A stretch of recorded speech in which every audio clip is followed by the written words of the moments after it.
توقع نہیں تھی ان کو, بہت سخت اسٹریس میں گئے, ڈپریشن میں گئے. تھوڑے دنوں میں اجمیری بھائی ہمارے پڑوس میں رہا کرتے تھے, ہٹے کٹے جوان آدمی تھے, بالکل فٹ فاٹ, 35 سال عمر ہوگی. میں تھا, مجھے اطلاع آئی کہ بھائی اجمیری بھائی کا انتقال ہو گیا. بھائی ہم نے کہا اجمیری بھائی کا ہو نہیں سکتا انتقال یار, اجمیری بھائی تو فٹ فاٹ. نہیں جی انتقال ہو گیا. کیسے ہوا جی؟ ہارٹ اٹیک ہو گیا. ہماری گلی میں ہی سامنے شوکت بھائی رہا کرتے تھے, بہت لمبا قد تھا ان کا. صف میں جب کھڑے ہوتے نا پتہ چل جاتا یہ شوکت بھائی ہیں.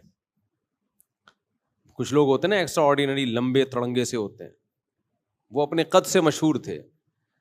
یعنی شوکت بھائی کی شوکت ہی اسی سے تھی, شان و شوکت قد کی وجہ سے. ان کی عمر ہوگی میرا خیال ہے 30 سال, 25 سے 30 سال. ترکی گئے پڑھنے کے لیے, تو والدین بھی بڑے خوش تھے, چلو ہمارا بیٹا بھی ٹرکی جا رہا ہے, پڑھائی مکمل ہوگی, وہاں سے اچھی جاب مل جائے گی. اطلاع آئی کہ جی ان کا انتقال ہو گیا. ارے بھائی کیسے ہو گیا؟ کلاس میں بیٹھے ہوئے تھے, اچانک ہارٹ اٹیک ہوا. تو پھر ان کی ڈیڈ باڈی آئی, جوان بیٹے کی موت. تو میں سوچ رہا تھا نا, سوچتے سوچتے اتنی موتیں. پھر ایک دن ہم بیٹھے ہوئے, جی ہمارے تایا کی خبر آئی, جی ان کا انتقال ہو گیا. ابے بھائی ہمارے تایا کا انتقال. اب ہماری دادی روئے جا رہی ہیں کہ بھائی ابھی تو مل کے گئے تھے, پتہ چلا جی ہارٹ اٹیک ہوا ہے. اچھا, میرے والد صاحب اور میرے تایا میں بڑی محبت تھی, تو جب تایا کو دفنایا ہے تو میرے والد صاحب کو بہت رونا آ رہا تھا قبر پہ. 2-3 سال کے بعد والد صاحب کا انتقال ہو گیا. بعض دفعہ آپ میت پہ رو رہے ہوتے ہیں, آپ کو نہیں پتا ہوتا 2-4 سال کے بعد کس کا نمبر ہے بھائی؟ ہمارا نمبر ہے 2-4 سال, زیادہ ٹائم نہیں ہے. اچھا, اسی کے درمیان ہماری دادی کا بھی انتقال ہو گیا. خبر آئی جی ہماری والدہ کی پھپھی کا انتقال ہو گیا. خبر آئی جی ہمارے فلانے کا انتقال ہو گیا, ڈمکانے کا انتقال ہو گیا, یہ ہو گیا. گلی محلے میں جنازے اٹھتے اٹھتے اٹھتے. اطلاعی کہ جی ہمارے مولوی صاحب کا انتقال ہو گیا, جو پوری کمنٹری کرتے تھے, جنازہ آ رہا ہے جنازہ جا رہا ہے. ہزاروں جنازے پڑھائے انہوں نے, لیکن ہمیں اطلاع ملی کہ جی مولانا صاحب کا انتقال ہو گیا. دھچکا لگا ہمارے دل پہ, کیونکہ کئی سال ان کے ساتھ 30 سال ہم نے ان کے ساتھ گزارے تھے. 30 سال انسان کسی کے ساتھ گزارتا ہے, محبت ہو جاتی ہے اس سے. انتقال ہو گیا. تو اتنے جنازے اتنے ایکسیڈنٹ. ہمارے جامعہ کے ایک استاذ, ہمارے بڑے کلاس فیلو, بہت کلوز, ایک دن اطلاعی ان کا انتقال ہو گیا. بھائی ابھی تو تو گپ شپ لگا کے گئے, جی کار کا ایکسیڈنٹ ہوا ہے, جی انتقال ہو گیا. میں نیو کراچی میں امام تھا, ایک بزرگ تھے بڑے زبردست, ان سے ہم نے بیان کروایا, بڑا پیارا بیان کرتے تھے, بڑے اللہ والے بزرگ تھے. اگلی دفعہ میں نے رابطہ کیا, پتہ چلا جی انتقال ہو گیا. ابے بھائی کیسے انتقال ہو گیا؟ جی وہ اندرون سندھ کہیں گاڑی میں جا رہے تھے, ایکسیڈنٹ ہوا, انتقال ہو گیا. تو انتقال پر گورنمنٹ کی طرف سے کوئی پابندی بولو نہیں. آپ کو یہ کیا بیان لے کے بیٹھ گیا بھائی؟ یہی تو بیان ہے. موت موت موت موت, الموت لیس منہ الفوت. ہر چیز سے بھاگ سکتا ہے انسان, موت سے کسی کا باپ بھی نہیں بھاگ سکتا. اور بہاریوں میں مشہور ہے کہ جب انسان کی موت آتی ہے تو اونٹ پہ بیٹھے ہوئے آدمی کو بھی کتا کاٹ لیتا ہے. حالانکہ کوئی تک نہیں بنتا. کنوینس کا کتنا بڑا پرابلم ہے, آپ سوچو. کتے کے لیے کنوینس کے بغیر اونٹ تک پہنچنا آسان ہے, کس قدر پرابلم کی چیز ہے نا. لیکن کتا پہنچ جاتا ہے بغیر کنوینس کے. باقاعدہ اس کو گاڑی لگوانی پڑے گی, کتے کو سیڑھیاں لگوانی پڑیں گی اوپر جانے کے لیے, لیکن پہنچ جاتا ہے. کتے کے قد کو دیکھو اور اونٹ کو دیکھو, لیکن جب انسان کی موت آتی ہے تو کتا پہنچ جاتا ہے وہاں تک. اور بھی بہت واقعات ہیں اپنی زندگی میں. فلاں کا انتقال, فلاں میری والدہ کا انتقال ہوا, والد صاحب کا انتقال ہوا, نانا کا انتقال ہوا, نانی کا انتقال ہوا. اور ابھی 2-4 منہ میں آنے لگے تھے, لیکن اللہ کا شکر ہے وہ زندہ ہیں. وہ بولیں گے ابھی ہمیں کیوں مار رہا ہے, اللہ ان کو زندگی دے. ہماری دعائیں ہیں. تو میری بڑی ہمشیرہ کا انتقال ہوا, ان کی عمر بھی زیادہ نہیں تھی, بریسٹ کینسر ہوا. ایسے اسٹیج پہ پہنچ کے پتا چلا کہ بچنے کی امید ختم, ڈاکٹر نے بتا دیا بھائی یقینی موت ہے. کچھ دن پہلے ایک صاحب ملنے کے لیے آئے, تو ایسے ہڈیوں کے ڈھانچے بنے ہوئے تھے, جوان آدمی تھا, کہتا مجھے کینسر ہے اور ڈاکٹروں نے کہہ دیا کہ آپ کی موت واقع ہو جائے گی. بہت بیچارے کی حالت خراب تھی, اطلاع گئی 1-2 مہینے میں کہ اس کی انتقال ہو گیا ہے. تو بھائی بات یہ ہے کہ موت ایک ایسی چیز ہے جس سے ہم بھاگ نہیں سکتے, سب نے مرنا ہے. ڈاکٹر کیا کہتے ہیں آپ دیکھیں یوٹیوب پہ جب سرچ کریں نا, اینٹی ایجنگ, بڑھاپے سے روکنے والی دوائیں, بڑھاپے سے روکنے والی خوراک, کہیں بھی یوٹیوب پہ لکھا ہوا ہوگا, فوراً دل چاہتا ہے انسان کلک کرے, یار کون سی چیز ہے جو ہمیں بوڑھا ہونے سے روک سکتی ہے.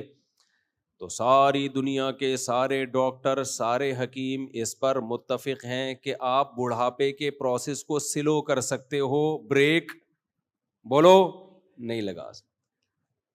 یہ نہیں ہو سکتا کہ بڑھاپے کو آپ نے بریک لگا دی, روک دیا, نہ نہ نہ. یہ ہو سکتا ہے کہ آپ نے 60 سال میں بوڑھا ہونا تھا تو بہت زیادہ صحت کا خیال کیا تو اب 70 میں بوڑھے ہو رہے ہو, بہت زیادہ خیال کیا تو 80 میں جا کے ہو رہے ہو. یہ نہیں ہو سکتا کہ 60 سال میں آپ رک جاؤ, آپ کا ایک بال سفید تھا تو اب ایک ہی رہے, نا نا نا نا نا. 40 سال کی عمر میں ایک بال سفید ہوتا ہے, جوان آدمی کہتا ہے یار ایک بال ہے نوچ کے نکال دو, پتہ ہی نہ چلے ہوا کیا.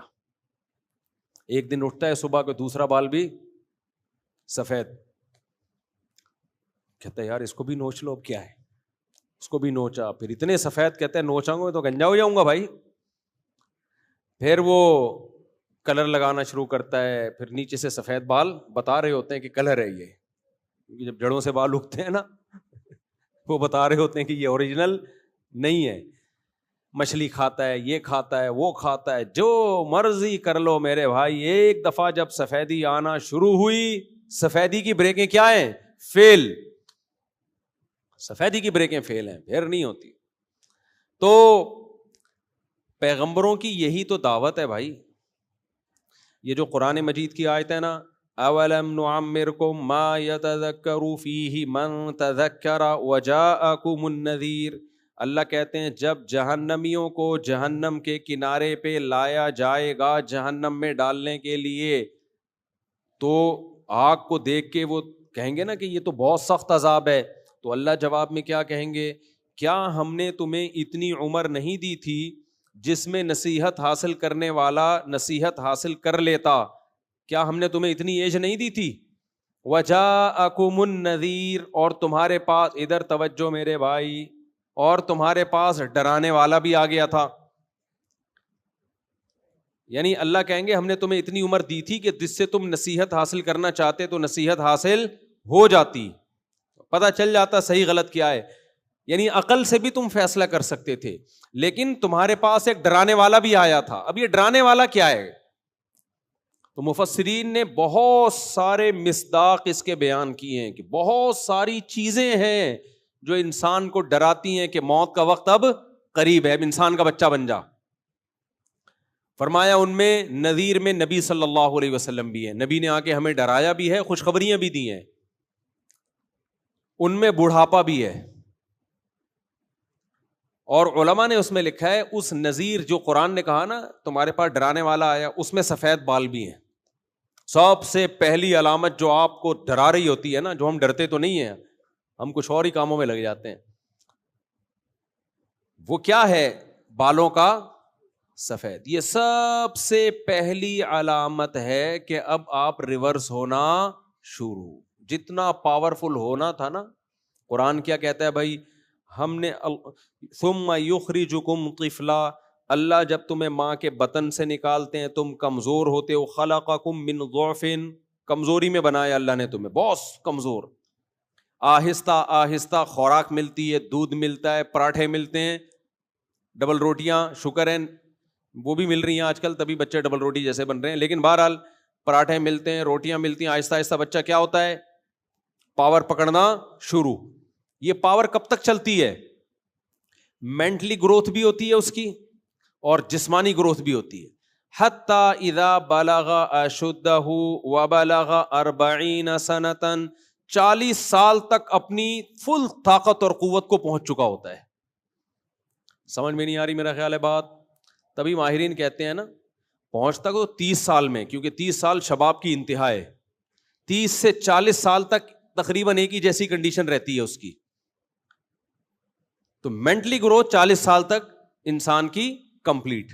اس لیے قرآن نے انسان کی جو لاسٹ ایج ہے نا، جس کے بعد اب اس نے ڈھلکنا ہے، اب ریورس ہونا ہے، وہ کون سی ایج کو قرار دیا ہے؟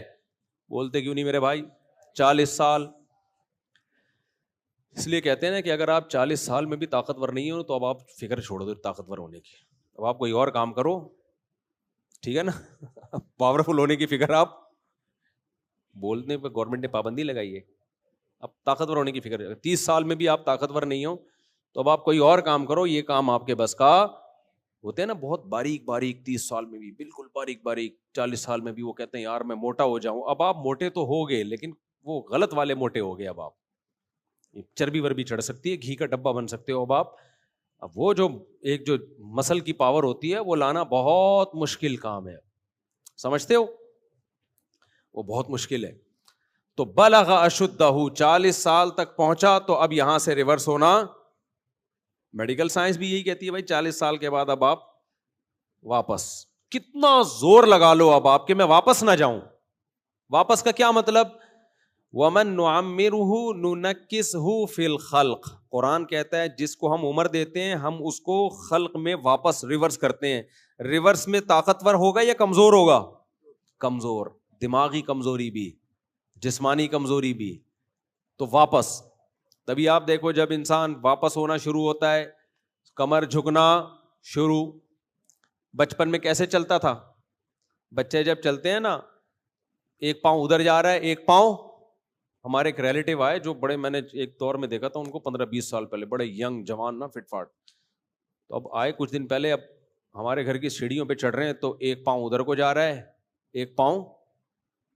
میں نے کہا یہ آپ چڑھ کیسے رہے ہیں؟ کہہ رہے ہیں بس یار وہ دن گئے. کہہ رہے ہیں وہ دن گئے، اب تو ایسے ہی ہے. اور ہر اسٹیپ پہ آواز بھی نکل رہی ہے، زور لگتا ہے نا، آہ کی آواز آتی ہے.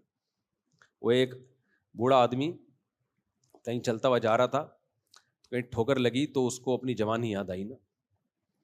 ٹھوکر لگی ایک دم بیچارہ لڑکا 3-4 قدم، تو کہنے لگا ہائے جوانی. پھر دیکھتا ہے کوئی دیکھ تو نہیں رہا. پھر آہستہ سے کہتا ہے بھائی تو نے جوانی میں کون سے تیر مار لیے تھے؟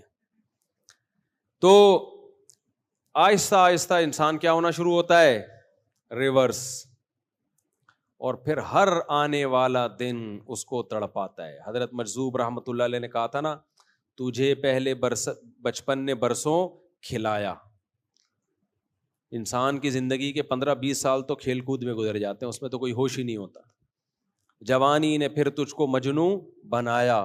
جوانی جب ہوتی ہے تو پھر عشق معاشقوں میں لگتا ہے. بڑھاپے نے پھر آ کے کیا کیا ستایا.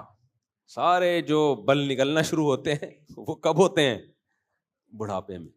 اجل تیرا کر دے گی بالکل صفایا. جب موت آئے گی نا تو اس بڑھاپے کو بھی یاد کرے گا کہ یار کم از کم احساس تو تھا نا، کچھ کھانے پینے کی تھوڑی بہت لذت کا احساس ہو جایا کرتا تھا. تو بھائی اسی کا نام دنیا ہے. اسی لیے آدم علیہ الصلاۃ والسلام سے لے کر سید الانبیاء محمد صلی اللہ علیہ وسلم تک تمام پیغمبروں نے ایک دعوت دی ہے، لا تحب الدنیا، دنیا سے محبت بولو مت کرو، دل مت لگاؤ دنیا سے.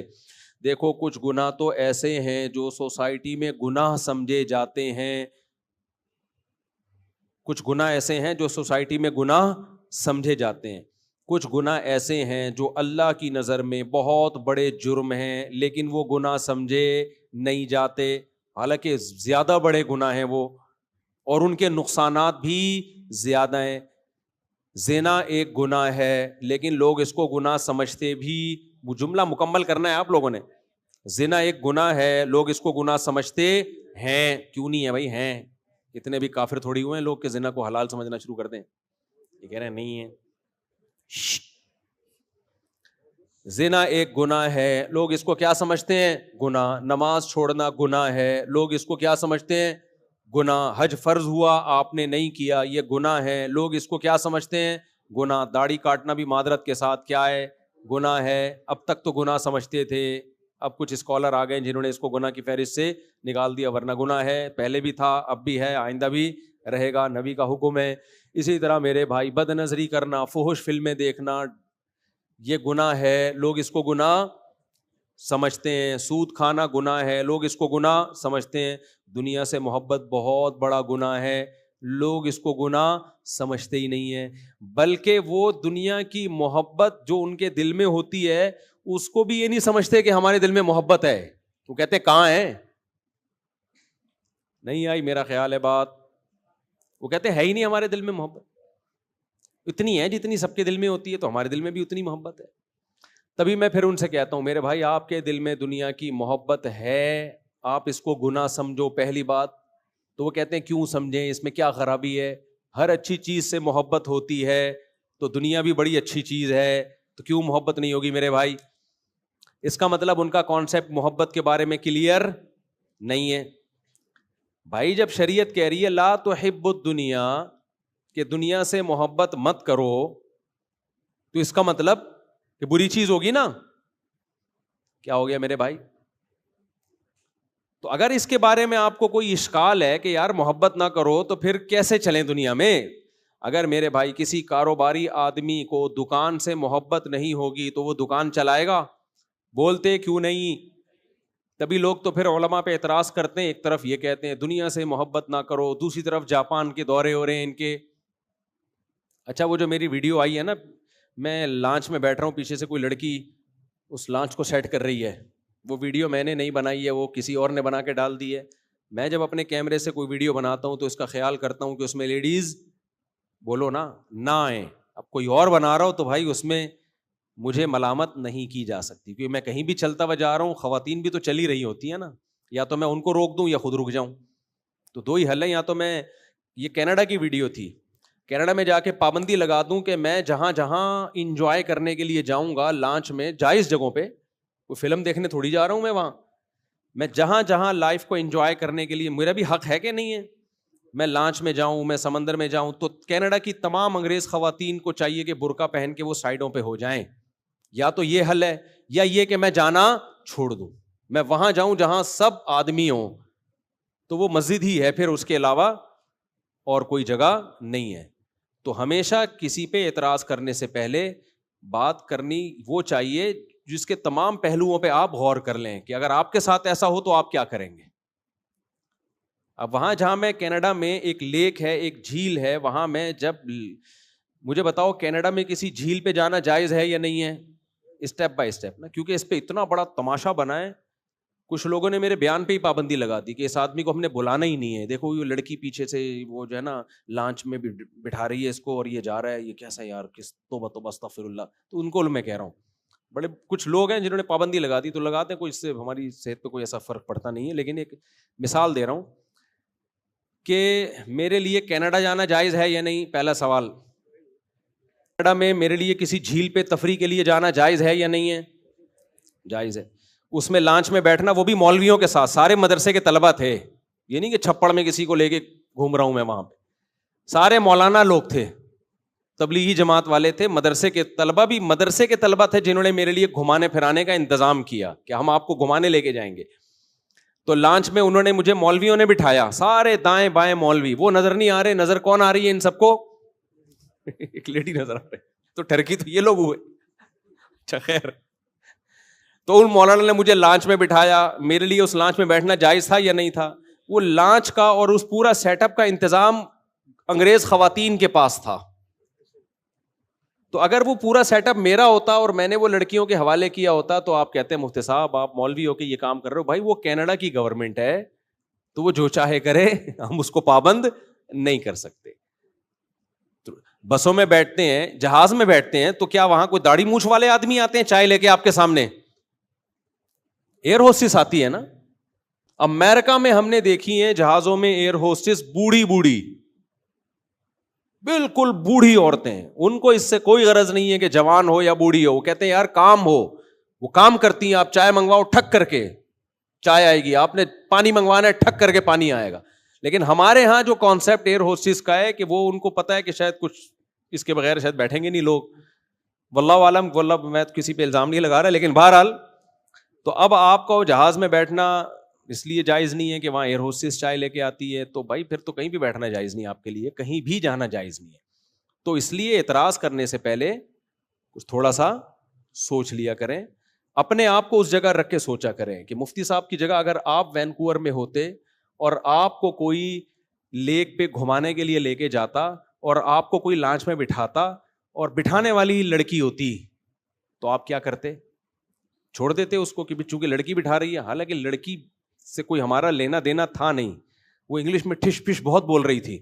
جب زیادہ اس نے میرے ساتھ انگلش بولی ہے نا, تو میں نے ایک دوست سے بولا, میں نے کہا پنجابی میں پتہ نہیں کیا کیا بول رہی ہے, اس کو بولے انگلش میں بات کرے میرے سے. خیر میں نے کہا گھنٹے سے پنجابی میں پتہ نہیں کیا کیا بول رہی ہے, اس کو بولو تمیز سے کس میں بات کریں, انگلش میں. اس کو نہیں سمجھ میں آیا کہ میں نے کیا کہا. خیر اپنی بے عزتی چھپانے کے لیے میں نے کہا یہ, کیونکہ انگلش بولے جا رہی تھی اتنی فاسٹ, تو اس لیے میں نے پھر مذاق میں اس سے کہا کہ میں نے کہا اس کو بولو یہ پنجابی چھوڑ کے میرے سے کس میں بات کرے. آپ لوگ کی سمجھ میں نہیں آیا تو اس کی کیا سمجھ میں آیا ہوگا. خیر تو اعتراض تو لوگ کرتے چلے جا رہے ہیں.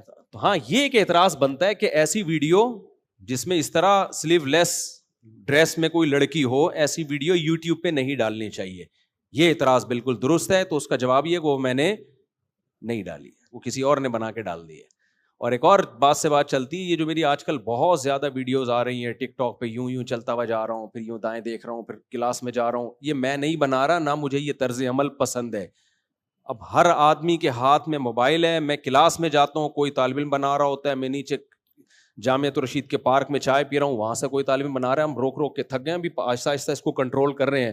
لیکن یہ کام میں نہیں کرتا, اور میں طلبہ سے کہتا ہوں یہ فنکاروں پہ, اداکاروں پہ یہ چیزیں سوٹ کرتی ہیں. اسٹائل مارنا, گاڑی میں بیٹھ رہے ہیں, گاڑی سے اتر رہے ہیں, پھر یوں جا رہے ہیں, پھر یوں اسٹائل مارا, یہ ایکٹروں پہ کے کام ہے. یہ علماء کے پہ سوٹ یہ چیزیں نہیں کرتی. تمیز سے زندگی گزارو, جو یہ شو بازی چھوڑ دو. تو یہ بھی میرا ٹک ٹاک پہ کوئی اکاؤنٹ ہے ہی نہیں, ٹک ٹاک پہ میرا کوئی اکاؤنٹ نہیں ہے. تو یہ سب لوگ کر رہے ہیں اپنے چینلوں کو گرو کرنے کے لیے, مجھے استعمال کیا جا رہا ہے کہ یوں آ رہے ہیں, یوں جا رہے ہیں, ایسے اسٹائل مار رہے ہیں. یہ میں نہیں کر رہا. خیر ہم اپنے اصل موضوع کی طرف آتے ہیں. تو میں یہ عرض کر رہا تھا میرے بھائی کہ دیکھو, دنیا سے محبت یہ جرم ہے. اب سوال یہ پیدا ہوتا ہے کہ اگر دنیا سے محبت جرم ہے, اچھا دیکھو جتنے بھی گناہ ہیں نا, وہ ڈپریشن پیدا کرنے میں اتنے معاون مددگار نہیں ہے. دنیا سے محبت ایک ایسا گناہ ہے جو سب سے زیادہ اسٹریس اور ڈپریشن پیدا کرتا ہے. یہ کچھ گناہ ایسے ہیں نا جس کی سزا انسان کو دنیا میں ملتی ہے. کیا خیال ہے بھائی؟ ہیروئن پیو گے, آخرت میں ٹھکائی بعد میں ہوگی, دنیا میں سزا پہلے. وہ کیا سزا ہے؟ تھوڑے دنوں میں ہڈیوں کا ڈھانچہ بن جاؤ گے, کالا رنگ ہو جائے گا, منہ سے بدبو آئے گی, مرے ہوئے ملو گے کسی پائپ کے برساتی نالے کے اندر سے. یہ دنیا کی سزا ہے. کیا خیال ہے؟ جسم تڑپتا ہے, خراب ہوتا ہے. تو کچھ جرم ایسے ہیں جن کی سزا آخرت میں بعد میں ملے گی, دنیا میں پہلے جیسے نشے ہیں, جو نشہ کرتے ہیں ان کو دنیا میں بھی برباد ہو جاتے ہیں. ڈپریشن میں بہت زیادہ, یعنی ڈپریشن سے مراد دماغ خراب ہونا, جب نہیں ملتی تو پریشان ہوتے ہیں. تو ایسے ہی خوب اچھی طرح سمجھو, دنیا کی محبت ایک ایسا جرم ہے جس کی اللہ دنیا میں سزا دیتے ہیں. وہ سزا کیا ہے؟ ڈپریشن, اسٹریس, بے سکونی. اس لیے اگر اپنی زندگی کو خوشیاں بھری بنانا چاہتے ہو نا, جنت تو آخرت میں بعد میں ملے گی. دنیا کو اگر جنت بنانا چاہتے ہو تو اللہ رسول نے جو حکم دیا کہ دنیا سے محبت نہ کرو, اس حکم میں اللہ رسول کو فالو کرو. سمجھتے ہو کہ نہیں سمجھتے؟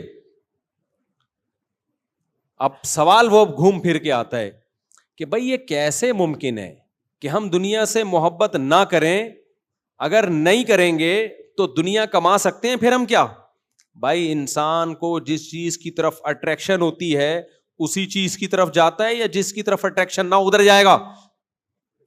ارے مجھے ایک بات بتاؤ, دو رشتے آئے آپ کے لیے, ایک چڑیل کا رشتہ آیا اور ایک خاتون کا رشتہ آیا, کس کی طرف جاؤ گے؟ چڑیل کی طرف جاؤ گے, حالانکہ وہ بھی تو لیڈیز ہی ہے, صرف جنات کی لیڈیز ہے وہ. جنات میں لیڈیز کو پیار سے کیا کہا جاتا ہے؟ چڑیل. ان کا پیار چڑیل, ایسے پیار سے یہی کہا جا رہا ہے, تو سو تو نفرت سے کیا کہا جاتا ہوگا؟ جنات میں کسی کو پیار سے چڑیل کہا جاتا ہے, تو سوچو نفرت سے کیا کہا جاتا ہوگا. خیر, تو جنات کی الگ دنیا ہے. تو سوال یہ پیدا ہوتا ہے کہ بھائی جب اٹریکشن ہی نہیں ہوگی تو دنیا کی طرف ہم جائیں گے کیسے؟ جب جائیں گے نہیں تو کمائیں گے نہیں, جب کمائیں گے نہیں تو ہم تو ننگ دھڑنگ بھوک سے مر جائیں گے, کسی کام کے دنیا میں نہیں رہیں گے. تو خوب سمجھ لو, ہر فیلڈ میں جو الفاظ ہوتے ہیں ان الفاظ کا مطلب الگ ہوتا ہے. ہر فیلڈ میں نا, دیکھو ہر فیلڈ کی ایک الگ ٹرم ہوتی ہے, اصطلاح ہوتی ہے. مثال کے طور پر, بھائی بچوں شور نہ کرو, بہت شور کی آوازیں آ رہی ہیں اوپر سے, کوئی سنبھالے یار بچوں کو ذرا اوپر سے, بہت زیادہ شور کی مسلسل آوازیں آ رہی ہیں اوپر سے. اب دیکھو ادھر مثال کے طور پہ حکیم لوگ کہتے ہیں یہ چیز ٹھنڈی ہے, یہ چیز گرم ہے. انڈا کیا کہتے ہیں حکیم لوگ, ٹھنڈا ہوتا ہے گرم ہوتا ہے؟ گرم ہوتا ہے. بھائی انڈا گرم ہوتا ہے.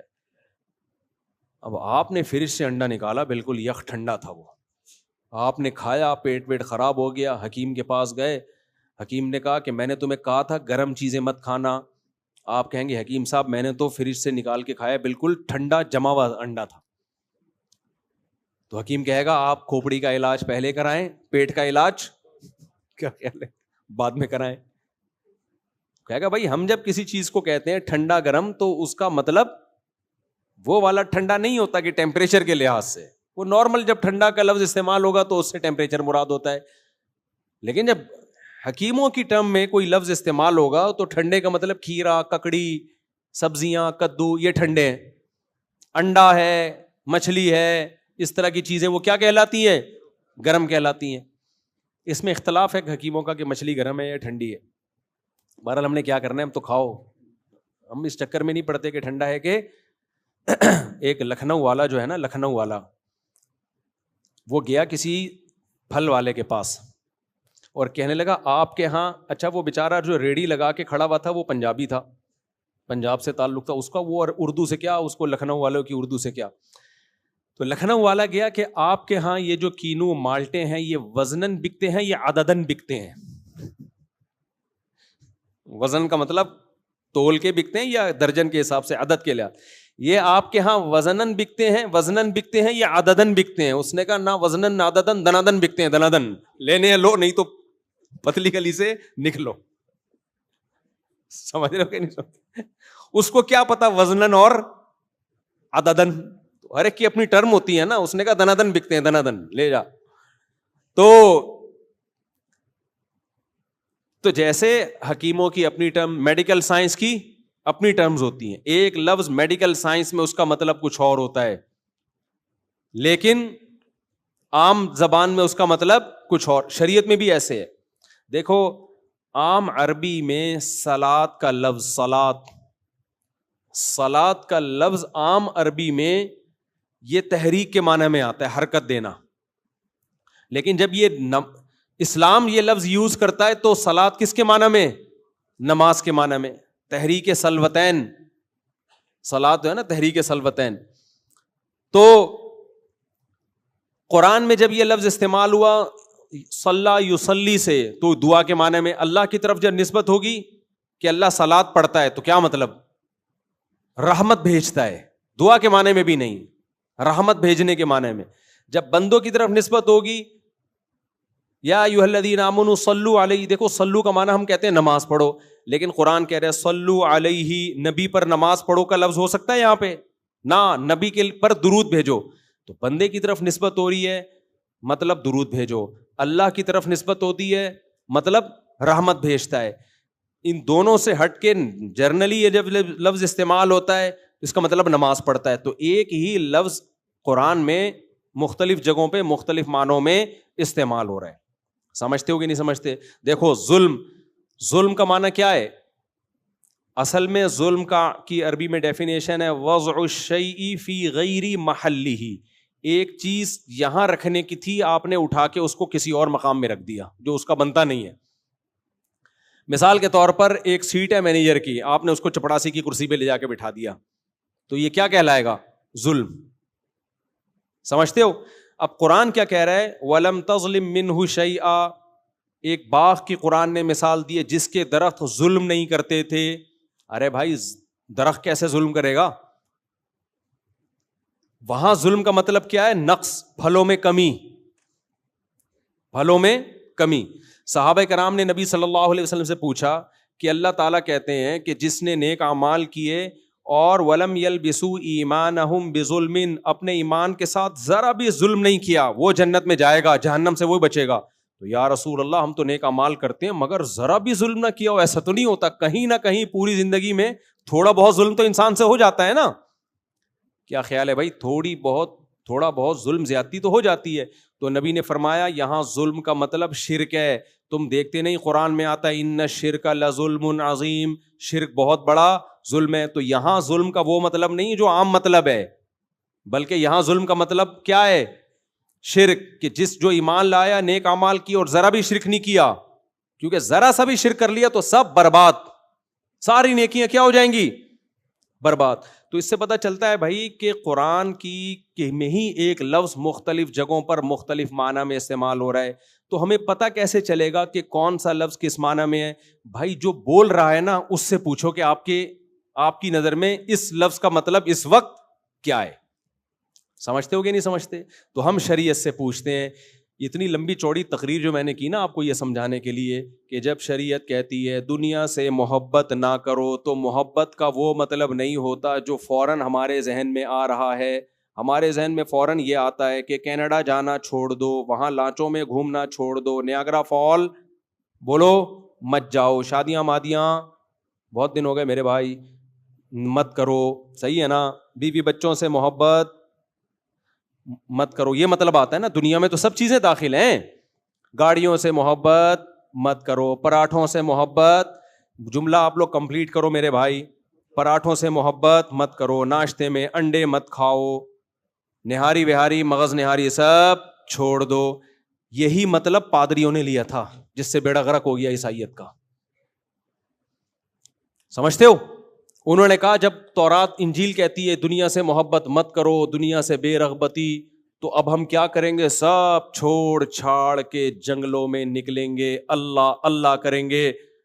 اور بس ان کی جو عورتیں ہوتی ہیں جن کو نن کہا جاتا ہے، انہوں نے کہا ہم سب چھوڑ چھاڑ کر چرچ کی خدمت کے لیے اپنے آپ کو وقف، نہ شادی بیاہ نہ بچے، بس اللہ اللہ. پادریوں نے کیا کہا؟ بس ہر وقت کیا ہوگا؟ اللہ اللہ. وہ ہوا تو نہیں بیچاروں سے اللہ اللہ، بہت سارے کچھ اخلاقی برائیوں میں لگ گئے، کچھ بچے بھی رہے. لیکن یہ گڑھی بھی وَرَهْبَانِيَّةً ابْتَدَعُوهَا، قرآن کہتا ہے یہ انہوں نے خود سے گڑھی ایک چیز جس کا اللہ نے ان سے مطالبہ نہیں کیا. اب جب آپ پادریوں سے پوچھتے ہو کہ بھائی قرآن کہہ رہا ہے کہ اللہ نے تم سے تورات اور انجیل میں اس کا مطالبہ نہیں کیا کہ تم دنیا کو لات مار دو، تو تم نے یہ کام کیوں کیا؟ تو وہ جواب میں کیا کہتے ہیں؟ تورات اور انجیل میں جگہ جگہ ہے دنیا سے دل مت لگاؤ، دنیا سے دل مت لگاؤ. تو ہم جواب میں کیا کہیں گے؟ بھائی جس اللہ نے دنیا سے دل لگانے سے منع کیا اسی اللہ سے پوچھا جائے گا نا اے اللہ دل نہ لگانے کا مطلب کیا ہے؟ جو حکیم آپ کو کہہ رہا ہے کہ ٹھنڈی چیزیں کھاؤ گرم چیزیں نہ کھاؤ، اس حکیم سے پوچھو گے نا گرم سے کیا مراد ہے؟ کیا خیال ہے بھائی؟ ہاتھ لگا کے دیکھ کے ٹھنڈی ہو یا ہاتھ لگانے سے گرم کا پتہ چل رہا ہو؟ وہ کہے گا نا نا نا، پوری لسٹ بنا کے دے گا آپ کو، یہ چیزیں گرم چیزیں ہیں، یہ چیزیں ٹھنڈی چیزیں، یہی ہوگا کہ نہیں ہوگا؟ تو اللہ تعالیٰ نے بھی جتنی بھی آسمانی کتابیں ہیں جن میں ہمیں دنیا سے محبت کرنے سے منع کیا ہے، ان میں اللہ نے خود ایکسپلین کیا ہے کہ اس کا مطلب کیا ہے.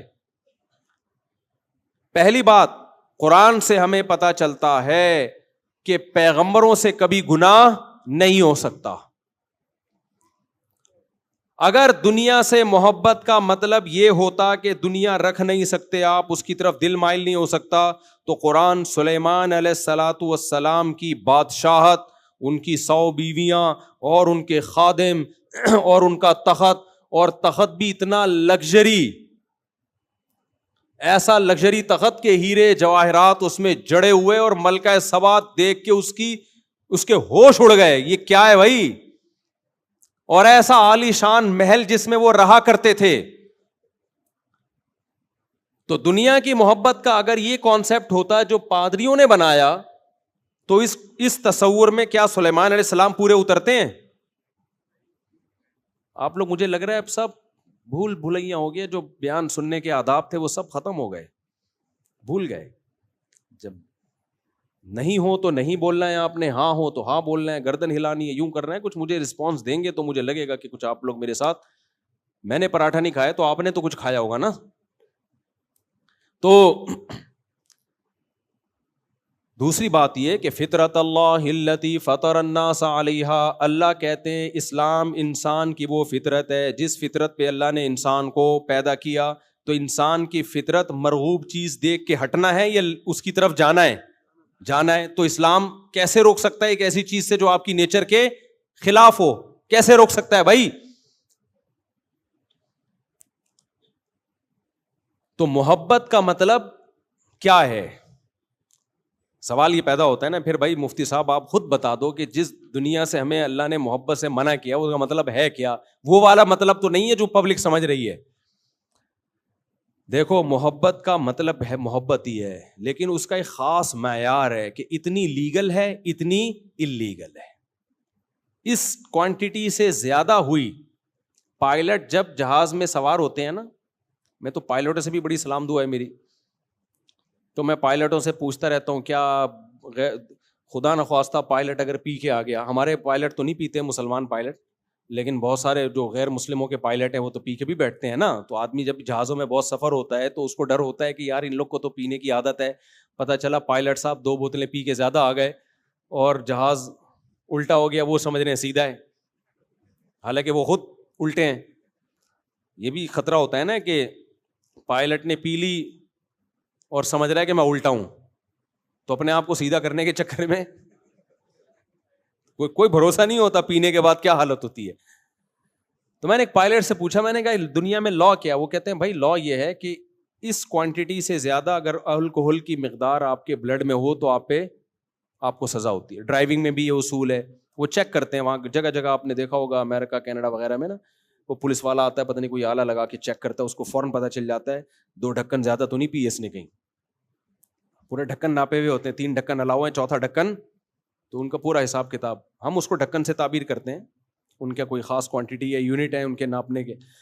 ڈھکن میں جو مزہ ہے بولنے میں وہ یونٹ میں تھوڑی ہے. تو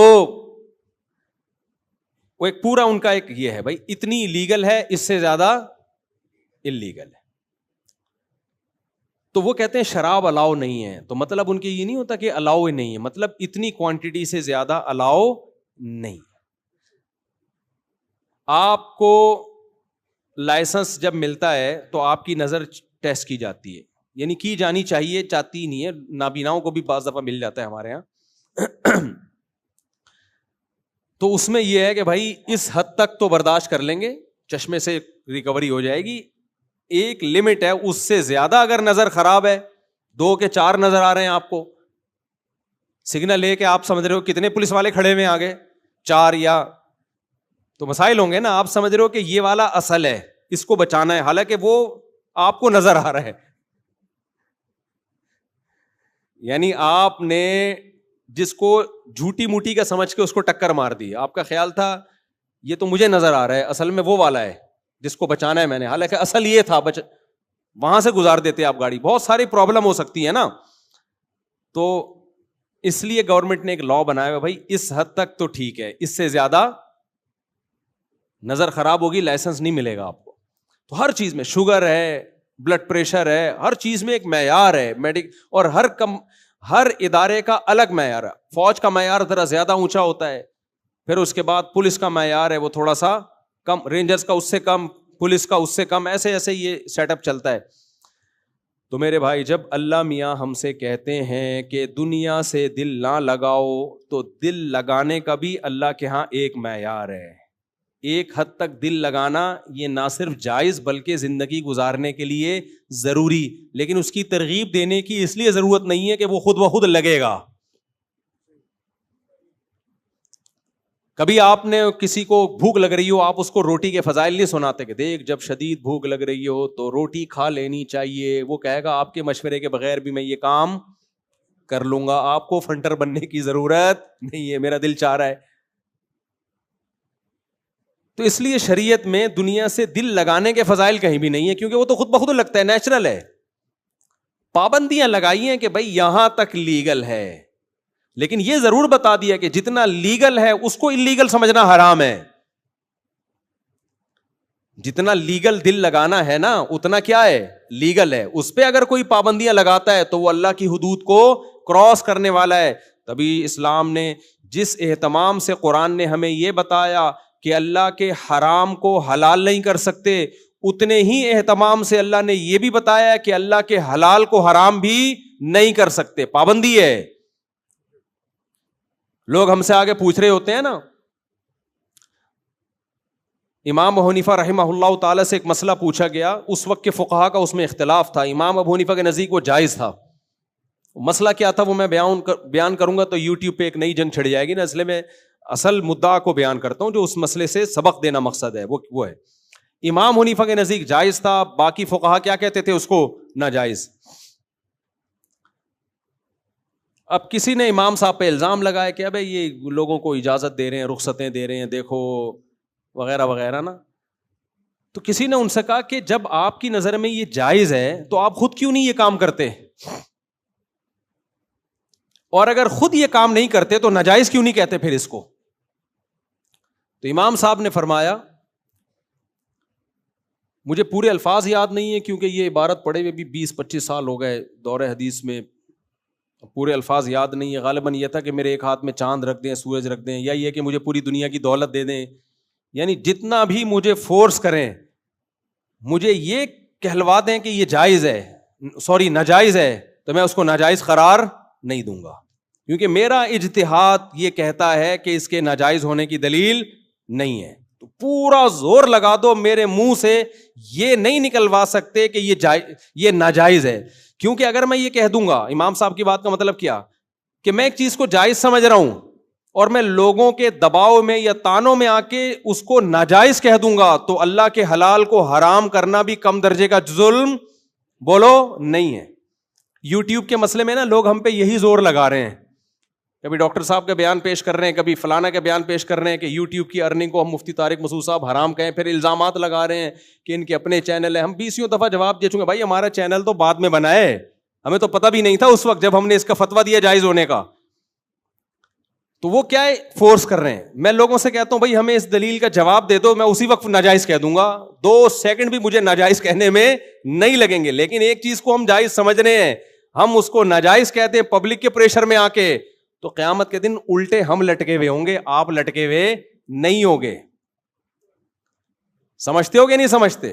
اور پھر اس کے علاوہ بہت ساری چیزوں کو اور بھی ناجائز قرار دینا پڑے گا. اب یہ ٹاپک چل گیا تو میں اس کو, کیونکہ لوگ پھر شارٹ کلپ بناتے ہیں, پہلے وہ امام صاحب کی بات مکمل کر لوں. تو امام صاحب نے کہا کہ مجھ سے یہ نکلوا دو نا کہ یہ ناجائز ہے, پوری ایڑی چوٹی کا زور بھی لگا دیا جائے گا, میں اس کو ناجائز نہیں کہوں گا. تو یہ مجتہد اور فقیہ کا کام ہوتا ہے کہ اگر وہ کسی چیز کو جائز سمجھ رہا ہے تو اس کے ناجائز قرار دینا بھی جرم ہے. جیسے ناجائز کو حلال کر دینا, حرام کو حلال کر دینا جرم ہے, ایسے ہی حلال کو حرام کر دینا بھی کیا ہے, بہت بڑا جرم ہے. مشرکین یہی جرم تو کیا کرتے تھے. حلال حرام کی اتھارٹی کس کے پاس ہے؟ صرف اور صرف اللہ کے پاس. اب میں ایک مثال دیتا ہوں یوٹیوب کی آمدن سے متعلق. لوگ مجھے کہہ رہے ہیں بنوری ٹاؤن کا فتویٰ ہے, دارالعلوم کرنگی کا تو کوئی اس بارے میں واضح فتویٰ موجود نہیں ہے. بنوری ٹاؤن جو یوٹیوب کی آمدن کو حرام کہتا ہے نا, وہ کہتے ہیں وہ لوگ, وہ اس لیے کہ وہ ویڈیو ہی کو حرام کہتے ہیں. یہ جو ہماری ویڈیو بن رہی ہے یا علماء کی ویڈیوز آ رہی ہیں, وہ اسی کو تصویر میں داخل سمجھتے ہیں. تو اگر آپ ان کے اس فتوے کو فالو کرتے ہو تو پھر پورا فالو کرو, آپ پھر ویڈیو ہی کو حرام سمجھو, یوٹیوب کی میں کسی بھی کانٹینٹ کو حرام سمجھو آپ. تو ہمیں اس پہ اعتراض نہیں ہے, وہ بھی علماء ہیں اور اہل حق علماء ہیں. جب علماء کا کسی مسئلے میں اختلاف ہوتا ہے تو کوئی کسی کی بھی رائے کو بھی فالو کر لے تو اس پہ ملامت نہیں ہوتی. تو اگر آپ ان کی اس رائے کو فالو کرتے ہو کہ ویڈیو حرام ہے, پھر یوٹیوب چھوڑ دو, آپ ٹک ٹاک میں جائز چیزیں دیکھنا بھی چھوڑ دو, یہ ان کی رائے ہے. تو جب ان کی یہ رائے ہے تو پھر تو وہ یوٹیوب کا سارا سیٹ اپ ہی ان کے نزدیک ناجائز ہو گیا نا. ہمارے ہاں تو جو فتوا دے رہے ہوتے ہیں نا یوٹیوب کی آمدن حرام ہے, وہ یوٹیوب پہ آ کے ہی دے رہے ہوتے ہیں. تو بنوری ٹاؤن کی نظر میں تو یہ عمل ہی ناجائز ہے, یوٹیوب پہ آنا ہی ناجائز ہے. آپ کا بات سمجھ میں.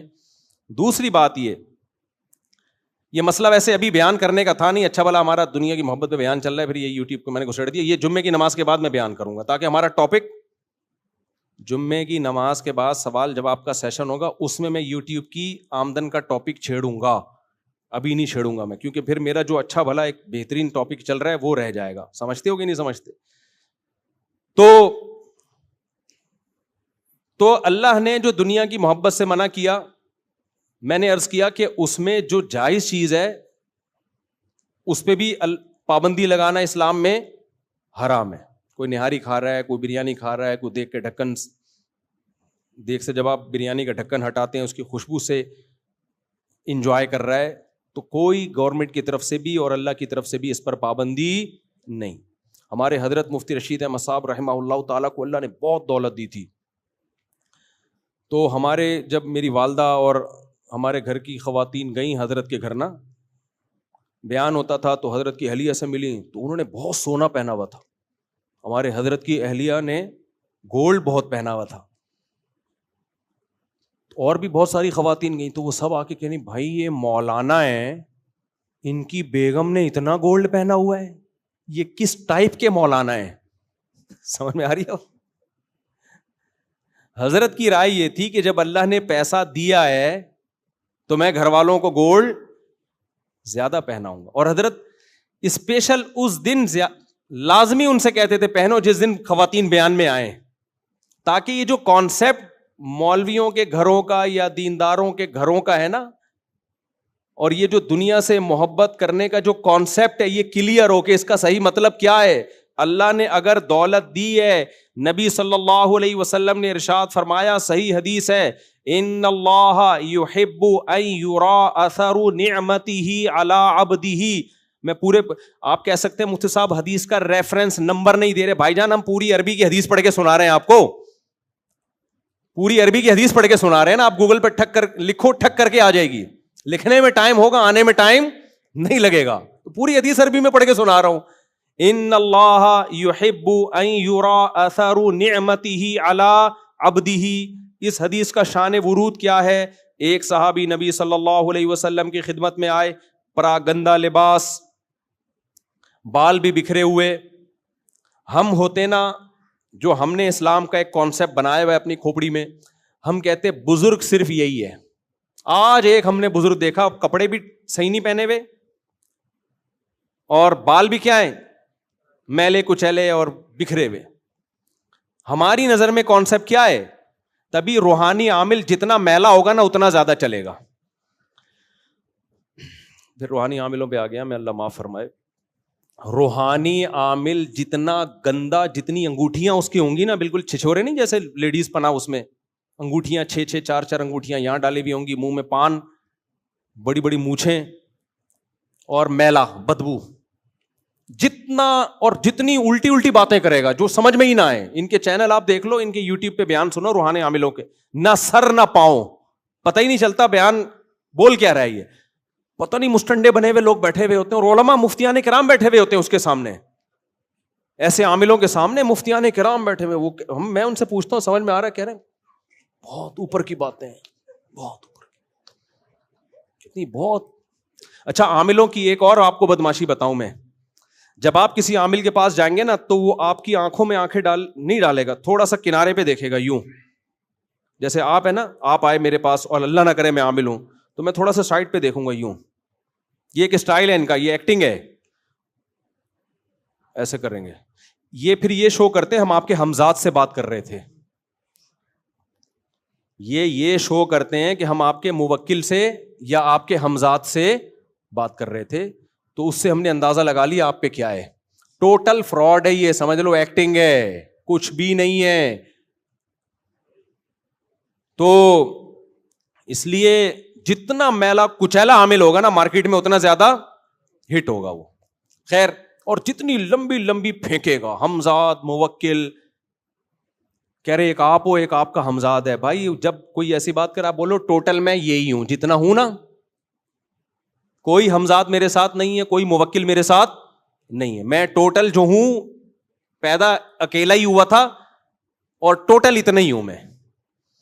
باقی وہ جو حدیث میں آتا ہے ہر انسان کے ساتھ ایک جن ہے ایک فرشتہ ہے, وہ یہ ہمزاد نہیں ہوتے. وہ جن انسان کو شیطان ہے جس کو جن سے تعبیر کیا ہے, وہ برائیوں کی ترغیب دیتا ہے اور فرشتہ دل میں نیکی کے خیالات ڈالتا ہے. اس کا عاملوں سے کوئی تعلق نہیں ہے اور عاملوں کو وہ فرشتے اور جنات لفٹ بھی نہیں کراتے. وہ تو اللہ نے ہر ایک کے ساتھ رکھا ہوا ہے. وہ تو برائیوں کی ترغیب دے گا, فرشتہ نیکیوں کی ترغیب دے گا. وہ دل پہ اثر ڈالتے ہیں اس کا. باقی ہم ٹوٹل یہی ہیں, ٹھیک ہے نا, ہمارے ساتھ الگ سے مزید کوئی چیز نہیں ہے. ہاں جب شادی ہوتی ہے تو ایک چیز لگ جاتی ہے آپ کے ساتھ جس کو بیگم کہا جاتا ہے. وہ پھر پوری زندگی کے لیے آپ کے ساتھ ہمیشہ کے لیے لگ گئی. تبھی میں کہتا ہوں کہ باہر جب جو لوگ جاب کے لیے جاتے ہیں بیگم کو ساتھ لے کے جایا کرو. وجہ اس کی یہ کہ اللہ نے کہا وصاحبتہ وبنیہ, اللہ نے بیوی کو صاحبہ کہا ہے, ساتھ رہنے والی. ماں کو بھی صاحبہ نہیں کہا, باپ کو بھی صاحبہ نہیں کہا, بھائی کو بھی, بہن کو بھی, اولاد کو بھی نہیں. بیوی کو کیا کہا؟ صاحبہ. اس کا مطلب یہ پھلترو کی طرح ہمیشہ کے لیے چپک گئی ہے. خواتین کو غصہ آتا ہے میرے لفظ پہ, لیکن بھائی میں تو تعریف میں کہہ رہا ہوں نا, یہ چپک گئی ہے. پھلترو اس لیے کہتا ہوں کہ جو کپڑوں پہ بعض دفعہ نا ریشمی کپڑوں پہ ایک دھاگا چپک جاتا ہے, دیکھا ہوگا بعض دفعہ. بچپن میں ایسا بہت ہوتا تھا, تو ہم کیا کرتے تھے, اس دھاگے کو ہٹایا, ہاتھ سے چپک گیا. اب دوسرے ہاتھ سے پکڑا, اس پہ چپک گیا. وہ کرنٹ ہوتا ہے اس میں نا. پھر یوں یوں کیا, ادھر چپک گیا. پھر یوں کیا, ادھر چپک گیا. اس سے جان چھوڑانا, مرو گے تو جان چھوٹے گی اس سے, یا نہا کے آ جاؤ. تو وہ پھلترو کہلاتا ہے, اس کالڈ پھلترو. تو اسی طرح جب شادی ہو گئی تو بیگم کو اللہ نے کیا بنا دیا, آپ کے ساتھ چپکا دیا. اب 2-2 سال کے لیے سعودی عرب جا رہے ہو جاب کرنے کے لیے, پوری زندگی آپ بیگم یہاں ہے. یہ شریعت نہیں ہے بھائی, یہ شریعت کا مزاج نہیں ہے. اس کو ساتھ لے کے جاؤ. خیر, تو کیا بات کر چلی تھی یار, جلدی سے سمیٹیں. عاملوں پہ تو میں آ گیا تھا, وہ تو میں ہر بیان میں آتا ہوں, کوئی نئی بات تھوڑی ہے. دنیا سے محبت کی بات چل رہی تھی کہ ایک لمٹ ہے, اس سے کم کم جائز ہے. کیونکہ اگر وہ محبت بالکل بھی نہیں ہوگی تو ہم تو رہبانیت کی طرف چلے جائیں گے, کمانا چھوڑ دیں گے, بیوی بچوں کی فکر چھوٹ جائے گی, محبتیں مارکیٹ سے شارٹ ہو جائیں گی, زندگیاں خراب. تو میں حدیث سنا رہا تھا کہ نبی صلی اللہ علیہ وسلم کے پاس ایک صحابی آئے, پراگندہ حال, پراگندہ بال, لباس بھی پراگندہ. آپ نے فرمایا کیا اللہ نے تمہیں دولت نہیں دی ہے؟ فرمایا ہاں. تو آپ نے فرمایا ان اللہ یحب ان یرا اثر نعمتہ علی عبدہ, اللہ یہ چاہتے ہیں کہ جو اللہ نے تمہیں نعمت دی ہے اس کے اثرات تمہاری باڈی سے, تمہارے لباس سے نظر آئیں. اس لیے علماء, حضرت حکیم علماء رحمہ اللہ نے لکھا ہے کہ مالداروں کا لباس تھوڑا اعلیٰ کوالٹی کا ہونا چاہیے. غریب آدمی کے پاس اگر اچھی کوالٹی کے پیسے نہیں ہیں تو ٹھیک ہے, وہ کم درجے کا لباس پہنے. مالدار کے پاس اگر ہے تو اس کا لباس کیا ہونا چاہیے؟ اعلیٰ. آپ کہہ سکتے ہیں اس سے تو سوسائٹی میں فرق ہوگا, اس سے معاشرے میں کیا ہوگا؟ فرق. یہ دولت مند ہے, یہ غریب ہے, کوئی ایسی بات نہیں ہے. اللہ یہ فرق چاہتے ہیں, یہ فطرت کا حصہ ہے, یہ آج سے نہیں ہے, ہمیشہ سے ہے. دولت مند لوگوں کا پوشاک لباس اعلیٰ ہوتا ہے, غریبوں کا کیا ہوتا ہے؟ کم. اب سوال پیدا ہوتا ہے اس فرق کی وجہ سے تو غریب بیچارہ احساس کمتری میں جائے گا. بالکل ضرورت نہیں ہے احساس کمتری میں جانے کی. وجہ اس کی ہے کہ موت کے بعد سب کیا ہو جائے گا بھائی؟ برابر. احساس کمتری میں جب جاتے, جب غریب ہمیشہ غریب رہتا, ٹھیلے پہ ہی رہتا, اور مالدار ہمیشہ مالدار رہتا. ابھی 2 ہفتے پہلے ایک ارب پتی آدمی کا انتقال ہوا, اتنی دولت کے گنی نہیں جائی, تو وہی ہوا, پھٹے پہ ہی لٹایا گیا اس بیچارے کو. غسل بھی وہی پانی سے, کوئی الگ سے آب زمزم یا کوئی تیزاب سے نہیں نہلایا گیا کہ جی بہت مالدار آدمی تھے یہ. وہی پھٹے میں لٹا کے جنازہ پڑھا کے ان کو قبر میں ڈالا, اوپر سے سلیب لگا کے دعا کی, اور لوگ پتلی گلی سے نکل لیے. تو ٹھیلے والے کے ساتھ بھی کیا ہوگا؟ تو اس لیے ٹینشن لینے کا ہے ہی نہیں. لیکن آپ یہ چاہو کہ امیر اور غریب کا فرق اسلام میں ختم ہو جائے تو یہ دین فطرت کے خلاف ہوگا. یہ فرق اللہ نے رکھا ہے, اور سورہ زخرف آپ دیکھیں, لیتخذ بعضهم بعضا سخریا, اللہ کہتے ہیں ہم نے دولت کی تقسیم میں فرق رکھا ہے. یہ تقسیم کس کی طرف سے ہے؟ اللہ کی, تاکہ کچھ لوگ کو تابع بنا کے رکھیں. سارے ایک جیسے ہو جائیں تو ملازمت کون کرے گا؟ آپ نے فیکٹری بنائی, سب نے فیکٹریاں بنا لی, تو آپ کو فیکٹری چلانے کے لیے بندے کہاں سے ملیں گے؟ چپڑاسی کہاں سے لاؤ گے؟ مزدور کہاں سے لاؤ گے؟ گٹر صاف کرنے کے لیے بھنگی کہاں سے لاؤ گے؟ سارے ہی فیکٹریوں کے مالک, تو نظام عالم تباہ, کسی کی فیکٹری نہیں چلے گی. چلتی اسی وجہ سے ہے کہ بہت سے غریب ہیں, آپ ان کو تھوڑی تنخواہوں میں وہ بہت خوش ہو جاتے ہیں, اس لیے کہ انہوں نے اتنا بھی نہیں دیکھا ہوتا. تو یہ بنایا ہوا کس کا نظام ہے؟ یہ اللہ کا نظام ہے. تو اس لیے شریعت کا مزاج ہے جب دولت ہے تو وہ لباس پوشاک اور سواری سے جھلکنی چاہیے. باقی اس پر ایک مشہور اشکال ہوتا ہے, پھر ہمارے نبی کے لباس پیون زدہ کیوں ہوتا تھا, حضرت عمر کا لباس پیون زدہ کیوں ہوتا تھا؟ اس کا جواب یہ ہے کہ ہمارے نبی نے دولت رکھی نہیں ہے, مسکینی میں زندگی گزاری ہے. ہم ان دولت مندوں کی بات کر رہے ہیں جن کے اکاؤنٹ میں پیسے پڑے ہوئے ہوتے ہیں کپڑے خریدنے کے, اور وہ پھر بھی پھٹے ہوئے کپڑے پہنتے ہیں. اس کی اسلام میں مثال نہیں ملتی ہے. سمجھتے ہو کہ نہیں سمجھتے؟ یا تو آپ بھی ایسے ظرف پیدا کرو سید الانبیاء صلی اللہ علیہ وسلم کی طرح غربت اور مسکنت کے راستے کو اختیار کرو. جتنی دولت آئی ساری خرچ کر دو, شام کو کھانے کو روٹی بھی نہ ہو, اور کپڑے پھٹ جائیں تو سوئی دھاگا بھی نہ ہو سینے کے لیے. ایسا ہو تو پھر ٹھیک ہے بھائی, پھر کوئی اعتراض نہیں ہے, لیکن ایسا ہوتا نہیں ہے. لاکر میں بھی پیسے رکھے ہوئے ہوتے ہیں, بینک میں الگ پیسے رکھے ہوئے ہوتے ہیں. چمونی آپا کو جو وہ ڈالی ہوئی, انہوں نے کمیٹی ڈالی ہوئی آپ کی بیگم نے چمونی آپا کے پاس, وہ 3 کروڑ کی یا 2 لاکھ کی کمیٹی بھی الگ نکلنے والی ہے. ہر محلے میں کوئی نہ کوئی ہوتی ہیں آپائیں. اب تو محلے داریاں ختم ہوتی جا رہی ہیں, ورنہ ہم جب چھوٹے تھے ہر محلے میں ایک فسادی عورت بھی ہوتی تھی, ایک رشتے کرانے والی بھی ہوتی تھی, اور کمیٹی والی بھی ہوتی تھی. اور بہت سے محلوں میں وہ کمیٹی والی آپا ایسی بھاگی ہیں, آج تک وہ آپا ملی نہیں. اس لیے کمیٹی, میں تجربوں کی بات بتا رہا ہوں, کمیٹی ہمیشہ اس گھر میں ڈالو جو اس کا ذاتی گھر ہو. کرائے کے گھر میں کمیٹی ڈال دی نا, این ممکن ہے جس دن کمیٹی نکلنے والی ہوئی وہ آپا مالک مکان کا کرایہ بھی کھا جائے. ایک انٹی میرے علم میں آئی, 15-16 سال پرانی بات ہے, ان کا بزنس ہی یہی تھا. کسی محلے میں کرائے کے گھر پہ رہتی, وہ لوگوں کو اعتماد آتا, کمیٹی 1-2 نکال دیتی, لوگوں کا اعتماد بحال ہوتا ہے. یہ سچا واقعہ, آنکھوں دیکھا واقعہ بیان کر رہا ہوں. تو وہ ایسا ہی کرتی تھی کہ نا کمیٹی, وہ چھوٹی چھوٹی کمیٹیاں پہلے ڈالتی ہیں 200-200 500 روپے کی, وہ نکلتی, سب کو لوگ ایماندار لوگوں کو اعتماد آ جاتا, بھائی ایماندار انٹی ہیں. پھر بڑی بڑی کمیٹیاں ڈلتی ہیں, لاکھ 2-2 لاکھ کی. اس کے بعد جب دیکھتی ہیں کہ اب لوگوں کا اعتماد بحال, پیسہ اکٹھا ہو گیا, غائب, مارکیٹ سے شارٹ, محلہ بدل لیا. تو ایسی بھی انٹیاں ہوتی ہیں, ایسی انٹیوں سے ہوشیار رہی ہے. اچھا خیر, تو دوسرا جو شریعت نے ہمیں کام کیا بتایا, دولت ہے تو وہ آپ کے لباس پوشاک سے, خوراک سے نظر آئے. پھر محبت کا مطلب کیا ہے بھائی؟ بہت آسان مطلب ہے. اللہ نے کہا دنیا سے محبت ختم نہیں کرنی ہے, ایک لمٹ, وہ لمٹ بہت اس کو قرآن نے نا مختلف الفاظوں سے مختلف جگہوں پہ تعبیر کیا ہے, مختلف مثالوں سے سمجھایا کہ کتنی لیگل ہے اور کتنی اللیگل ہے. ایک جگہ اللہ نے فرمایا, چونکہ وقت تھوڑا ہے, میں وہ بات کر کے بیان ختم کرتا ہوں. فرمایا فَأَمَّا مَن طَغَىٰ وَآثَرَ الْحَيَاةَ الدُّنْيَا, جس نے سرکشی کی اور دنیا کو آخرت پہ ترجیح دے دی. دنیا کو آخرت پہ, بولو, اسے پتا ہے کہ دنیا مسافر خانہ ہے, یہاں سے ایک دن ہم نے جانا ہے. اس کے باوجود وہ دنیا سے اتنا دل لگانا شروع کر دے کہ اللہ سے, اللہ کے رسول سے, آخرت سے غفلت پیدا ہونا شروع. فَإِنَّ الْجَحِيمَ هِيَ الْمَأْوَىٰ, یہ وہ شخص ہے جو دنیا مردار کا غلام ہے اور اس کا ٹھکانہ جہنم کی آگ ہے. ترجیح کا مطلب کیا ہے؟ جب مقابلہ ہوتا ہے تو ترجیح ہوتی ہے.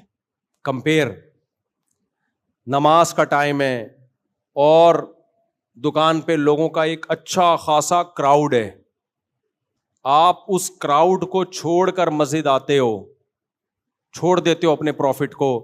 اس کا مطلب آپ دنیا کو اتنی ہی ویلیو دیتے ہو جتنی ویلیو کے وہ قابل ہے. آپ کو پتا ہے یہ کمبخت جو کسٹمر کی لائن لگی ہوئی ہے, جب میں مروں گا یہ قبر میں میرے ساتھ اندر نہیں گھسیں گے, اور یہ جو میں کسٹمر سے اضافی جو پیسہ کما لوں گا یہ قبر میں میرے کام نہیں آئے گا. کیا کما لوں گا بھائی؟ کتنی بلڈنگیں بنا لوں گا, قبر میں کیا چیز کام آئے گی بھائی؟ نماز کام آئے گی. کل ایک تاجر ملے, بہت اللہ نے دولت دی ان کو, بہت دولت دی. ایسے لوگوں سے میں ملتا ہوں, غریب بھی ایسے کہ کھانے کو روٹی نہیں ہو رہا, ایسے دولت مند کہ نوٹ گنے نہیں جاتے ان سے. ہوش اڑ جائیں آپ. کہنے لگے بھائی میں نے دنیا بہت کما لی, دین کے لیے کیا کر سکتا ہوں میں, مجھے اپنی قبر کی فکر ہو گئی ہے. مجھے بڑی خوشی ہوئی کہ چلو یار مسلمان کسی نہ کسی موڑ پہ تھوڑا سا اس کو خوف آ ہی جاتا ہے, کہیں نہ کہیں آ کے اس کو اٹکتا ہے کہ بھائی یہ کتنی بڑی نعمت ہے. کافر کو یہ خیال بھی نہیں آتا, وہ خودکشی کی طرف جاتا ہے جب موت کا تصور دماغ میں آتا ہے. جب مسلمان کو موت کا تصور آتا ہے خودکشی کی طرف نہیں جاتا, وہ قبر بنانے میں لگ جاتا ہے کہ یار اب آخرت کے لیے کچھ کرو. ایک دفعہ امریکہ سے کسی کا فون آیا, اس زمانے میں فون کافی اٹھا لیا کرتا تھا. وہ صاحب کہنے لگے میں نے بہت پیسہ کمایا, بہت عیاشی کی, اور کہنے لگے کوئی یتیم ہو تو مجھے بتا دو, میں زندگی بھر اس کی کفالت کرنا چاہتا ہوں.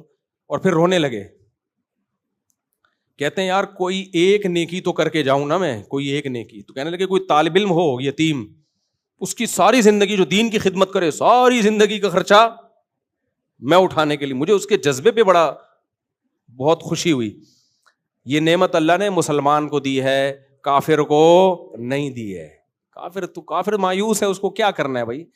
مسلمان کو ڈائریکشن تو پتا ہے نا, جانا کدھر ہے میرے بھائی, جانا تو بہرحال مٹی کے نیچے ہی ہے. تو اللہ نے کیا کہا بھائی, آثر الحیات الدنیا, جب دنیا اور آخرت میں ٹکراؤ ہوگا تو دنیا مردار کا عاشق کس کو ترجیح دیتا ہے؟ دنیا کو. کہتے ہیں آخرت کو چھوڑ دو. اور آخرت کا عاشق کس کو ترجیح دیتا ہے؟ او بھائی ایسی 20 دنیاؤں پہ 100 دفعہ لات. ہمارے حضرت مفتی رشید احمد صاحب کے ایک مرید تھے. اچھا بعض دفعہ نا اپنی تربیت کے لیے حلال سے بھی کچھ وقت کے لیے اجتناب کرنا پڑتا ہے, اپنی تربیت کے لیے. دیکھو اللہ نے جو لمٹ بنائی ہے نا, ایک تو یہ کہ دنیا کی وجہ سے کوئی حرام کام نہ ہو. اگر حرام کی طرف جا رہے ہو تو یہ دنیا کی محبت لمٹ سے زیادہ. اسی طرح دنیا کی محبت میں اعتدال سے تجاوز نہ ہو دنیا کمانے میں. اگر اعتدال سے ہٹ گئے تو یہ بھی کس کی علامت ہے کہ آپ کے دل میں دنیا کی محبت ہے. اعتدال کا مطلب کیا؟ آپ کی صحت زیادہ ویلیو ہے یا پیسوں کی زیادہ ویلیو ہے؟ ساری دنیا کے شریعت سے بھی پوچھو, اسلام کہتا ہے صحت پہلے, دولت بولو بعد میں. ڈاکٹروں سے پوچھو وہ کیا کہیں گے, موٹیویشنل اسپیکر سے پوچھو بھائی صحت پہلے دولت, وہ کہتے ہیں یار کمبخت ایسے پیسے کا کرے گا کیا, تو بادام کے پیسے ہیں چبانے کے لیے منہ میں دانت نہیں ہے, لڈو کے پیسے ملے کہ مٹھائیاں کھاؤں گا, شوگر ہے کھا نہیں سکتا, انڈا گرم ہے ٹھیک ہے نا, تیرا جگر اس کو برداشت. تو ایسے پیسوں بہت سے لوگ ہیں, بہت پیسہ ہے, نہ کھا سکتے ہیں, نہ چل سکتے ہیں, نہ سو سکتے ہیں, نیند کی گولیاں کھا کھا کے سو رہے ہیں. دنیا کے سارے عقل مند کہتے ہیں سب سے پہلے صحت. آئی بات سمجھ میں؟ اس کے بعد ریلیشن. دیکھو انسان کو دولت سے زیادہ ضرورت کس کی ہے؟ ریلیشن کی, کیونکہ انسان تنہا پیدا نہیں ہوا. فَجَعَلَهُ نَسَبًا وَصِهْرًا, اللہ کہتے ہیں ہم نے تمہیں نسب والا بنایا. جب اللہ نے والا بنا دیا, نسب والا یعنی ددیال نلیال اور سسرال, یہ جب 3 خاندان والا بنا دیا, اللہ کہہ رہا ہے, اور اللہ جو بات کہے گا وہ نیچر ہی کی بات ہوگی. تو اس کا مطلب انسان انڈیویجول لائف نہیں گزار سکتا. انڈیویجولی لائف انسان کو ٹینشن اور اسٹریس کی طرف لے کے جائے گی. اس کو ریلیشن چاہیے, محبتیں چاہیے. گورا کیوں ٹینشن میں جا رہا ہے؟ سب کچھ ہے, محبتیں نہیں ہیں. ابے جس قوم میں بیوی اپنی چائے خود بناتی ہو, میاں اپنی چائے خود بناتا ہو, وہ بیوی کو اپنے خرچے پہ ایک چائے کی پیالی پلانے کو تیار نہ ہو. ہمارے یہاں گرل فرینڈ پہ جائیدادیں لٹاتی جاتی ہیں, بیوی تو اگلی چیز ہے. گورا گرل فرینڈ کو اپنے خرچے پہ ایک ٹافی نہیں کھلاتا تو ریلیشن ملے گا؟ وہ کہے گی بھائی اپنے فائدے کے لیے, میں اپنے فائدے کے لیے, ریلیشن ختم. تبھی تو پھر بےچارے اسٹریس میں جاتے ہیں, محبتیں ختم. کتوں سے محبت ملتی ہے. میں نے پورا ولاگ بنائے تھے کتے پہ, وہ دیکھا تھا آپ لوگوں نے؟ یار تم لوگ کیا دیکھ رہے ہو پھر؟ کتے پہ ولاگ بنایا تھا. ایک گورا اچھا بھلا 40 سال کا, وہ تھا میکسیکو کا تھا, فٹ فاٹ بالکل. کتے کو لے کے جا رہا ہے. ایسے بہت کیسز ہوتے ہیں وہاں پہ. جہاز میں الگ سے اس کو پرمیشن ملی ہے کتا ساتھ لے جانے کے لیے, اس کو الگ سے پرمیشن ملی ہے, ورنہ کتوں کو جہاز میں الاؤ نہیں ہے. اتنی ابھی انہوں نے ترقی نہیں کی کہ کتے کو جہاز میں سیٹ دے دیں. لیکن اگر آپ یہ ایپلیکیشن لکھ کے دیں کہ میں اس کتے کے بغیر نہیں رہ سکتا, تو پھر آپ کو پرمیشن ملتی ہے. کتے پہ ایک ٹیگ لگتا ہے ایموشنل ریلیشن کا, کہ ان دونوں کا بہت ہی کوئی, اور جو لے جانے والا وہ کوئی ڈاکٹر ہوتے ہیں, بعض دفعہ انجینئرز ہوتے ہیں, بہت بڑی بڑی پوسٹوں کے لوگ ہوتے ہیں. ابے تم اتنی بڑی پوسٹ پر ہو, تمہیں کتے کی کیا ضرورت ہے؟ کہیں گے وہ جواب میں پتہ ہے کیا کہتے ہیں, ہم اتنی بڑی پوسٹ پر ہیں, اس پوسٹ کی وجہ سے ہمیں پیسے بہت ملتے ہیں, ریلیشن اور محبت بولتے کیوں نہیں ملتے, لہذا کتے سے ہمیں ملتی ہے. تو ہم وداؤٹ کتا وی کین ناٹ سفر. ٹھیک ہے نا, ہماری گلابی انگلش ہے, جو لفظ آ رہا ہوتا ہے ٹھوک دیتے ہیں اس میں ہم, تو نہیں سفر کر سکتے ہم کتے کے. یہ بہت میں نے کیسز دیکھے ہیں وہاں پہ, بھائی کتے کے بغیر نہیں ہو سکتا. تو یہ حقیقت ہے.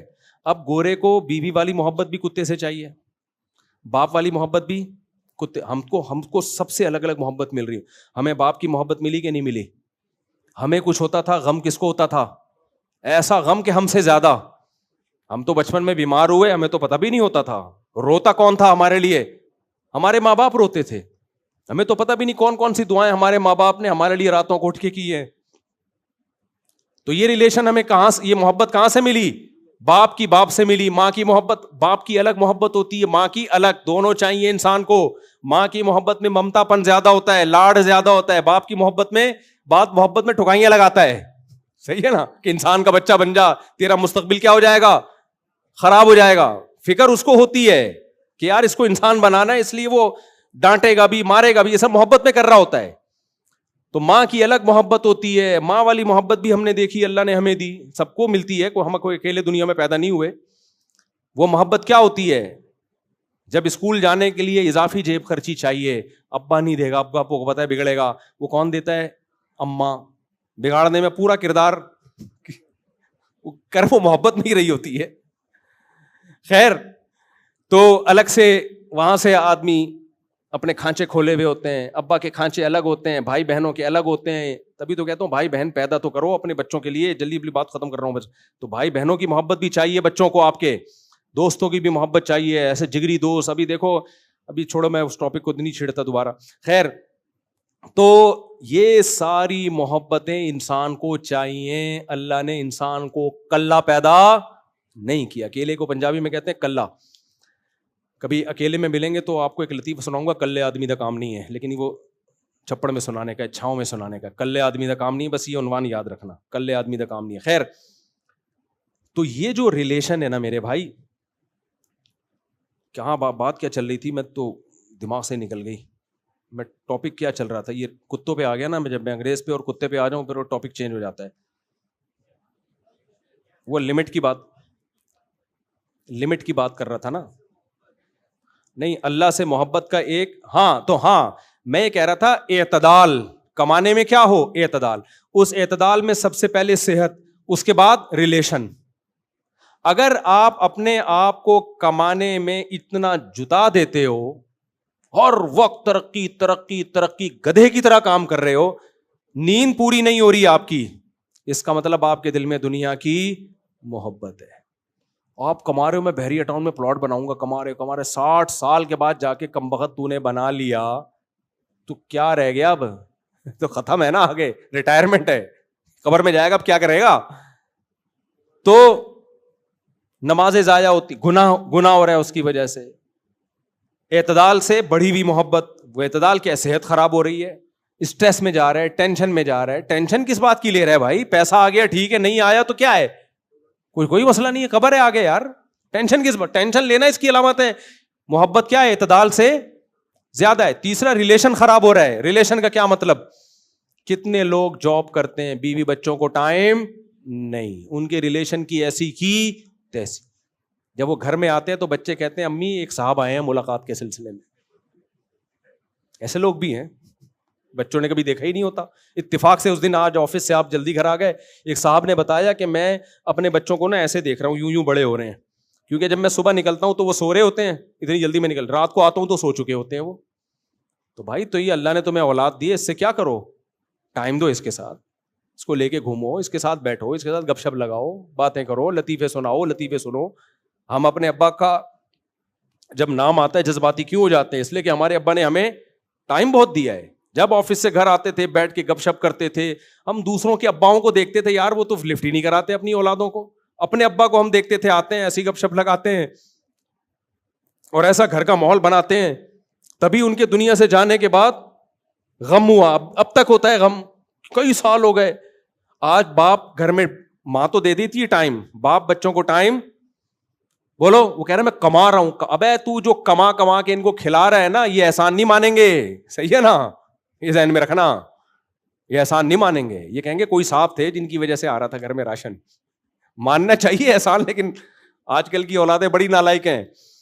تو ٹائم یعنی اتنا کماؤ کہ گھر والوں کے لیے, آپ کو بیوی بچوں کے لیے اس میں ٹائم, بولتے کیوں نہیں میرے بھائی, ملے. کچھ دوستوں کے لیے بھی ہے. ایسا آوارہ نہ بنو جیسے آج کل کے لوڈے لپاڑے بنے ہوئے ہیں, سارا ٹائم ہی دوستوں یاروں میں ککھ بھی نہیں کر رہے. وہ تو دوسری انتہا ہے, اس کو میں اپریشیٹ نہیں کر رہا.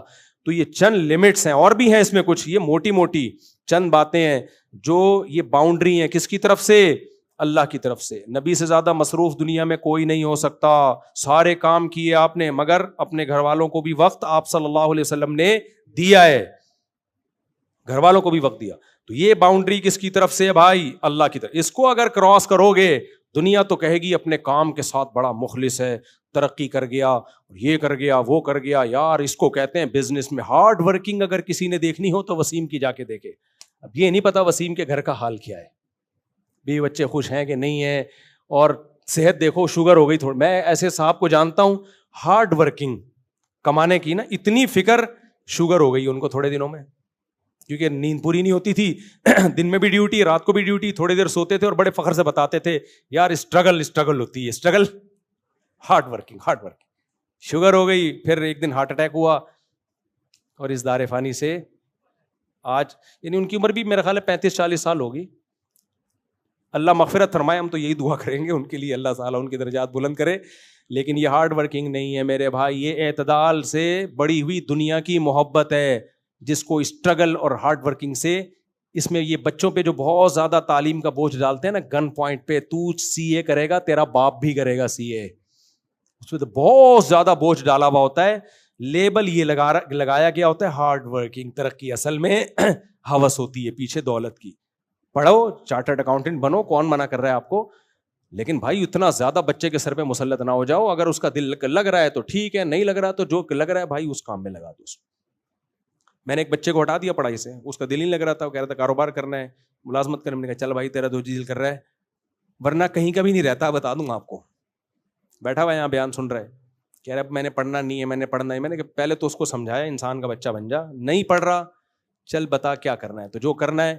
چرس نہیں بیچ رہا الحمدللہ, نہ چرس پی رہا ہے, جائز کام. اتنا زیادہ دنیا سے دل نہ لگاؤ کہ ڈپریشن کے مریض بن جاؤ. جو ہو رہا ہے ہوگا وہی جو اللہ چاہے گا. ہم اور آپ نے اعتدال سے محنت کرنی ہے. ارادہ کس کا چلے گا؟ اللہ کا. میرا اور آپ کا ارادہ نہیں چلے گا. تو ماں باپ ٹینشنوں میں جاتے ہیں, ہم بچے کو یہ بنانا چاہتے تھے تو یہ پتہ نہیں کیا بن رہا ہے. کیوں چاہ رہے ہو بنانا؟ اللہ پہ چھوڑ دو, انسان کا بچہ بنانے کی پوری فکر کرو, بس بگڑے نہیں. باقی دولت کماتا ہے نہیں کماتا, کس راستے سے کماتا ہے, یہ اللہ کی تقسیم ہے. سب دولت چاہنے والوں کو دولت ملتی نہیں ہے, ورنہ غریب دنیا میں ختم ہو جاتے. اور اللہ کا وعدہ ہے کہ غربت ہمیشہ رہے گی. غربت ختم کرنے کا صرف ایک طریقہ ہے, سارے غریبوں کو کنٹینر میں بند کر کے اڑا دو بم سے, پھر غربت ختم ہوگی. اس کے علاوہ غربت ختم کرنے کا اور کوئی دنیا میں طریقہ نہیں. اچھا آپ کہہ سکتے ہو امریکہ کیوں اتنا مالدار ہے؟ بھائی ہم غریب ہیں اس لیے وہ مالدار ہیں. سمجھتے ہو کہ نہیں سمجھتے؟ تو بہت سے بڑے جو دنیا میں ملک ہیں نا, وہ مالدار ہی اسی وجہ سے کہ ہمارا کھا لیا انہوں نے. افریقہ میں گیا ہوں, بہت سارے ملکوں میں جا چکا ہوں افریقہ کے. افریقہ کے وہ ملک جہاں ڈائمنڈ نکلتا ہے, گولڈ نکلتا ہے دنیا کا سب سے زیادہ, وہاں لوگوں کے پاس کھانے کو روٹی نہیں ہے. کیوں؟ اس لیے کہ ان کا گولڈ بڑی طاقتیں کھا رہی ہیں, تبھی تو وہ غریب ہیں. تو یہ اللہ کا نظام ہے, کچھ کھائیں گے, کچھ ظلم کر کے کھائیں گے تو آخرت میں اللہ ان سے پوچھے گا. تو یہ عجیب ہی سسٹم دنیا کا چل رہا ہے. یہ سسٹم نہیں چل رہا, یہ وہی چل رہا ہے جو الیکشن میں سسٹم چلا تھا ہمارے یہاں. صحیح ہے نا؟ تو دنیا میں بھی کیا چل رہا ہے؟ سسٹم. آخرت میں جو چلے گا نا وہ سسٹم ہوگا, وہ سسٹم نہیں ہوگا. اللہ تعالیٰ سمجھنے کی عمل کی توفیق عطا فرمائے. ابے یار یہ لڑکیوں والے مسئلے نہ پوچھا کرو میرے بھائی.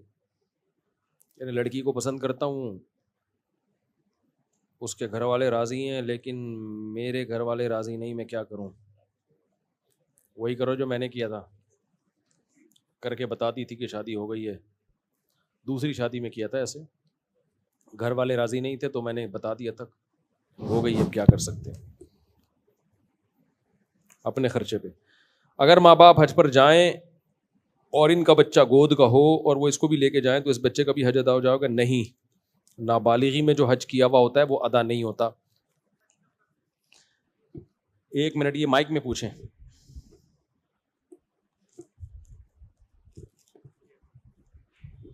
السلام علیکم. وعلیکم السلام. میرا سوال یہ تھا کہ پہلی طلاق کے بعد عورت جو ہے وہ شادی دوسری کب کر سکتی ہے؟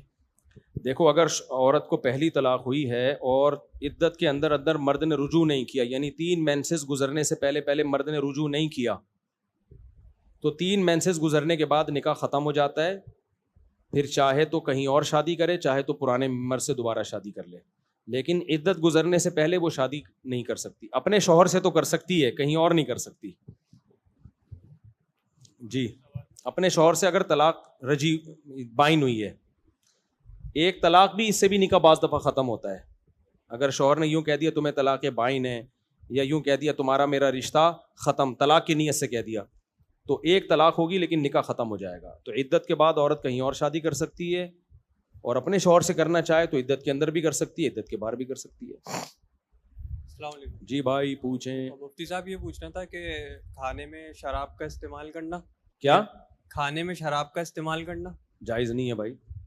پکانے میں بھی جائز نہیں, یا حلال جانور کو جو ہے وہ پلانا, میٹ نہیں, کے ٹیسٹ کو enhance حلال کرنے کے جانور کو بھی حرام چیز نہیں کھلا سکتے نہ پلا سکتے ہیں. یہ بار میں کئی بار مسئلہ بتا چکا ہوں. لوگ بلیاں پالتے ہیں, ان کے لیے باہر سے امپورٹ شدہ گوشت ان کو کھلاتے ہیں جو مردار ہوتا ہے, حرام ہوتا ہے.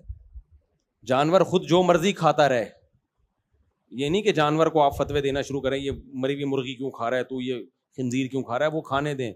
لیکن آپ کے لیے جائز نہیں ہے کہ آپ اس کو خود مردار کھلائیں. لا تنتفعوا من المیتہ, حدیث میں آتا ہے مردار سے آپ کسی قسم کا فائدہ نہیں اٹھا سکتے. تو یہ بھی فائدہ اٹھانا ہی اپنے پلے ہوئے جانور کو وہ کھلانا. ہمارے ایک دوست ہیں, ان کا بڑا فارم ہے, مگرمچھ پالے ہوئے ہیں. ان کا گھوڑا مر گیا تو انہوں نے لا کے مگرمچھ کو کھلا دیا. تو میں نے کہا یہ جائز نہیں تھا, مردار تھا, آپ اس کو خود آ کے کھا لیتا, وہ آپ کے لیے اس کو گھسیٹنا کہ اس کے سامنے رکھنا جائز نہیں ہے. تو یہ مسئلہ ہے جس سے لوگ بہت زیادہ غافل ہیں. ہمیں مردار گوشت سے کسی بھی طرح کا فائدہ اٹھانے کی اجازت نہیں ہے. گھوڑا مر گیا, ذبح کر لیتے تو ٹھیک تھا, مرنے سے پہلے ذبح کر لیتے. تو جب خود اپنی موت مر گیا تو اب اس کا کوئی حل نہیں ہے, اس کو پھینکنا ہی پڑے گا کچرے میں. پھر کوے خود آ کے کھا جائیں, وہ تو خود ہی کھائیں گے ہی, وہ تھوڑی کووں کا کوئی مذہب تھوڑی ہوتا ہے. السلام علیکم. وعلیکم مفتی صاحب میرا سوال ہے کہ جمعے کا خطبہ چیخ چیخ کے دینا جائز ہے؟ چیخ کے جمعے کا خطبہ, تقریر جو جمعے کی ہوتی ہے, ہاں. بہت زیادہ چیخنا تو ٹھیک نہیں ہے, حدیث میں ممانعت ہے اس سے. لوگوں کو تکلیف ہو رہی ہو, نہیں صحیح نہیں ہے. جزاک اللہ. آپ کی تو بھی تکلیف کی عمر نہیں ہے, ماشاءاللہ آپ تو بچے ہو.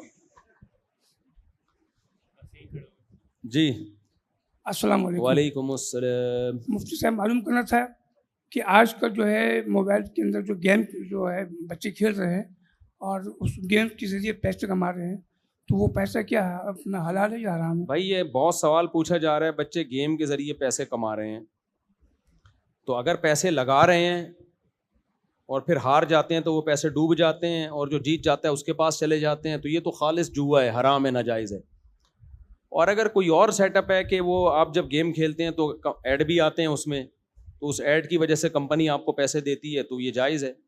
لیکن بچوں کو منع کریں اس طرح سے پیسے کمانے سے, برباد ہو جائیں گی ان کی زندگیاں. یہ ناپسندیدہ طریقہ ہے گیموں میں اپنا ٹائم اس طریقے سے ضائع کرنا. جی بھائی پوچھیں. جی قریب کر لیں مائک. السلام علیکم. مفتی صاحب ابھی آپ نے اسلامک بینکنگ کا تھوڑا سا بتایا تھا, وہ اس کے بارے میں تھوڑا بتائیں. یہ جو اسلامک بینکنگ کا آپ نے بتایا تھا, یہ جو پاکستان میں اسلامک بینکنگ ہے, یہ اسی کے متعلق آپ نے تھوڑا سا سمجھایا تھا. اس کا تھوڑا بیک گراؤنڈ اور جو پاکستان میں اسلامک بینکنگ ہے اس کے بارے میں تھوڑا سا بتا دیں. جی دیکھیں, اسلامک بینکنگ کے بارے میں جو میں نے بتایا نا, 90% فقہ حنفی سے لی گئی ہے وہ. اب بینکنگ میں ایسا نہیں ہو سکتا حنفیوں کی بینکنگ الگ ہو, شافیوں کی الگ ہو, وہ تو ظاہر ہے مرج چاروں فقہ کو مرج کر کے بنائی گئی ہے نا, تو زیادہ تر اس میں کیونکہ فقہ حنفی کے علاوہ ملتا ہی نہیں تھا کہیں، تو اس میں پہلے سے صدیوں پہلے علماء نے اس کی جزیات لکھی ہوئی تھی. باقی فقہ یہ جو بینکنگ ہے، اسلامک بینکنگ، اس پہ لوگ اعتراض کرتے ہیں. دیکھیں ہوا یہ ہے، اس کا ماضی یہ ہے کہ یہ حضرت مفتی رشید احمد صاحب جو ہمارے شیخ تھے، علامہ یوسف بنوری رحمۃ اللہ علیہ جو بنوری ٹاؤن کے بانیوں میں سے ہیں، حضرت مفتی تقی صاحب تو اس وقت ذرا ینگ تھے، بالکل جوان تھے، تو مفتی محمد شفیع صاحب رحمہ اللہ تعالیٰ جو حضرت مفتی تقی عثمانی صاحب کے والد ہیں، مفتی اعظم پاکستان، یہ ان بڑے بڑے علماء نے اسلامک بینکنگ کا ایک اسٹرکچر پیش کیا تھا. کیونکہ ضیاء الحق کے دور میں جب یہ تحریک چلی ہے کہ پاکستان کو اسلامی کیا جائے، تو یہ سوال اٹھا تھا کہ بھائی آپ ان سودی بینکنگ کا آلٹرنیٹ دو گے تو ہم کچھ کریں گے نا.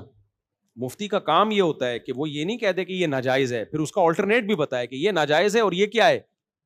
وہ مفتی صحیح نہیں ہوتا جو بس ناجائز کہہ کے چھوڑ دے، وہ بتائے بھائی یہ ناجائز ہے لیکن اس کا یہ آلٹرنیٹ ہے، اس طرح سے کرو گے تو کیا ہوگا، جائز. حدیث میں بھی ہمیں یہ ملتا ہے، حضرت بلال رضی اللہ تعالیٰ نے ایک سودی لین دین کیا، آپ نے ان کو سخت تنبیہ کی کہ یہ تو حرام ہے، پھر ان کو طریقہ بتایا کہ اس طرح سے کر لو گے تو کیا ہوگا، جائز ہو جائے گا. مشہور حدیث ہے، میں ابھی اس کو بیان نہیں کرتا. 1 منٹ بیٹا میں یہ مکمل کر لوں پھر آپ کو موقع دیتا ہوں، آپ اتنے میں بیٹھ جائیں تو آپ کو پھر موقع دیتا ہوں میں. تو علماء نے نا اس کا آلٹرنیٹ پیش کیا، اس میں بہت سارے بینکوں کے جو ماہرین تھے ان کو بھی بلایا کہ یہ آلٹرنیٹ قابل عمل بھی ہے یا نہیں ہے. بعض دفعہ آلٹرنیٹ تو ہوتا ہے وہ کہتے ہیں یہ چلے گا ہی نہیں، یہ ہمارے لیے پاسبل ہی نہیں ہے. تو ایسا آلٹرنیٹ ان کے مشوروں کے ساتھ کہ وہ سود سے بچا ہوا بھی ہو اور چل بھی جائے. یہاں مثال کے طور پر ایک چیز پہ آ کے اٹک گئے تھے کہ ہم جب قسطوں پہ کسی کو کوئی چیز مہنگی کر کے بیچیں گے تو قسطیں جب ادا نہیں کرے گا تو اگر ہم عام بینک تو سود لگا دیتا ہے، ہم اگر سود نہیں لگائیں گے تو وہ قسطیں کون دے گا، کون بھیجے گا اس کے پیچھے پولیس، کون پکڑے گا اس کو، کوئی کوڑے ماریں گے، کیا کریں گے. تو سارا سیٹ اپ 4 دن بھی بعض دفعہ بند کمرے میں بیٹھ کے آدمی مسئلے بتا دیتا ہے، پریکٹیکل لائف میں وہ ممکن نہیں ہوتے. تو کیا کریں گے. اب یہ تینوں فقہ میں اس کا کوئی حل نہیں تھا، نہ فقہ حنفی میں تھا، نہ مالکی میں، نہ شافی میں. امام مالک کے ہاں اس کا حل مل گیا.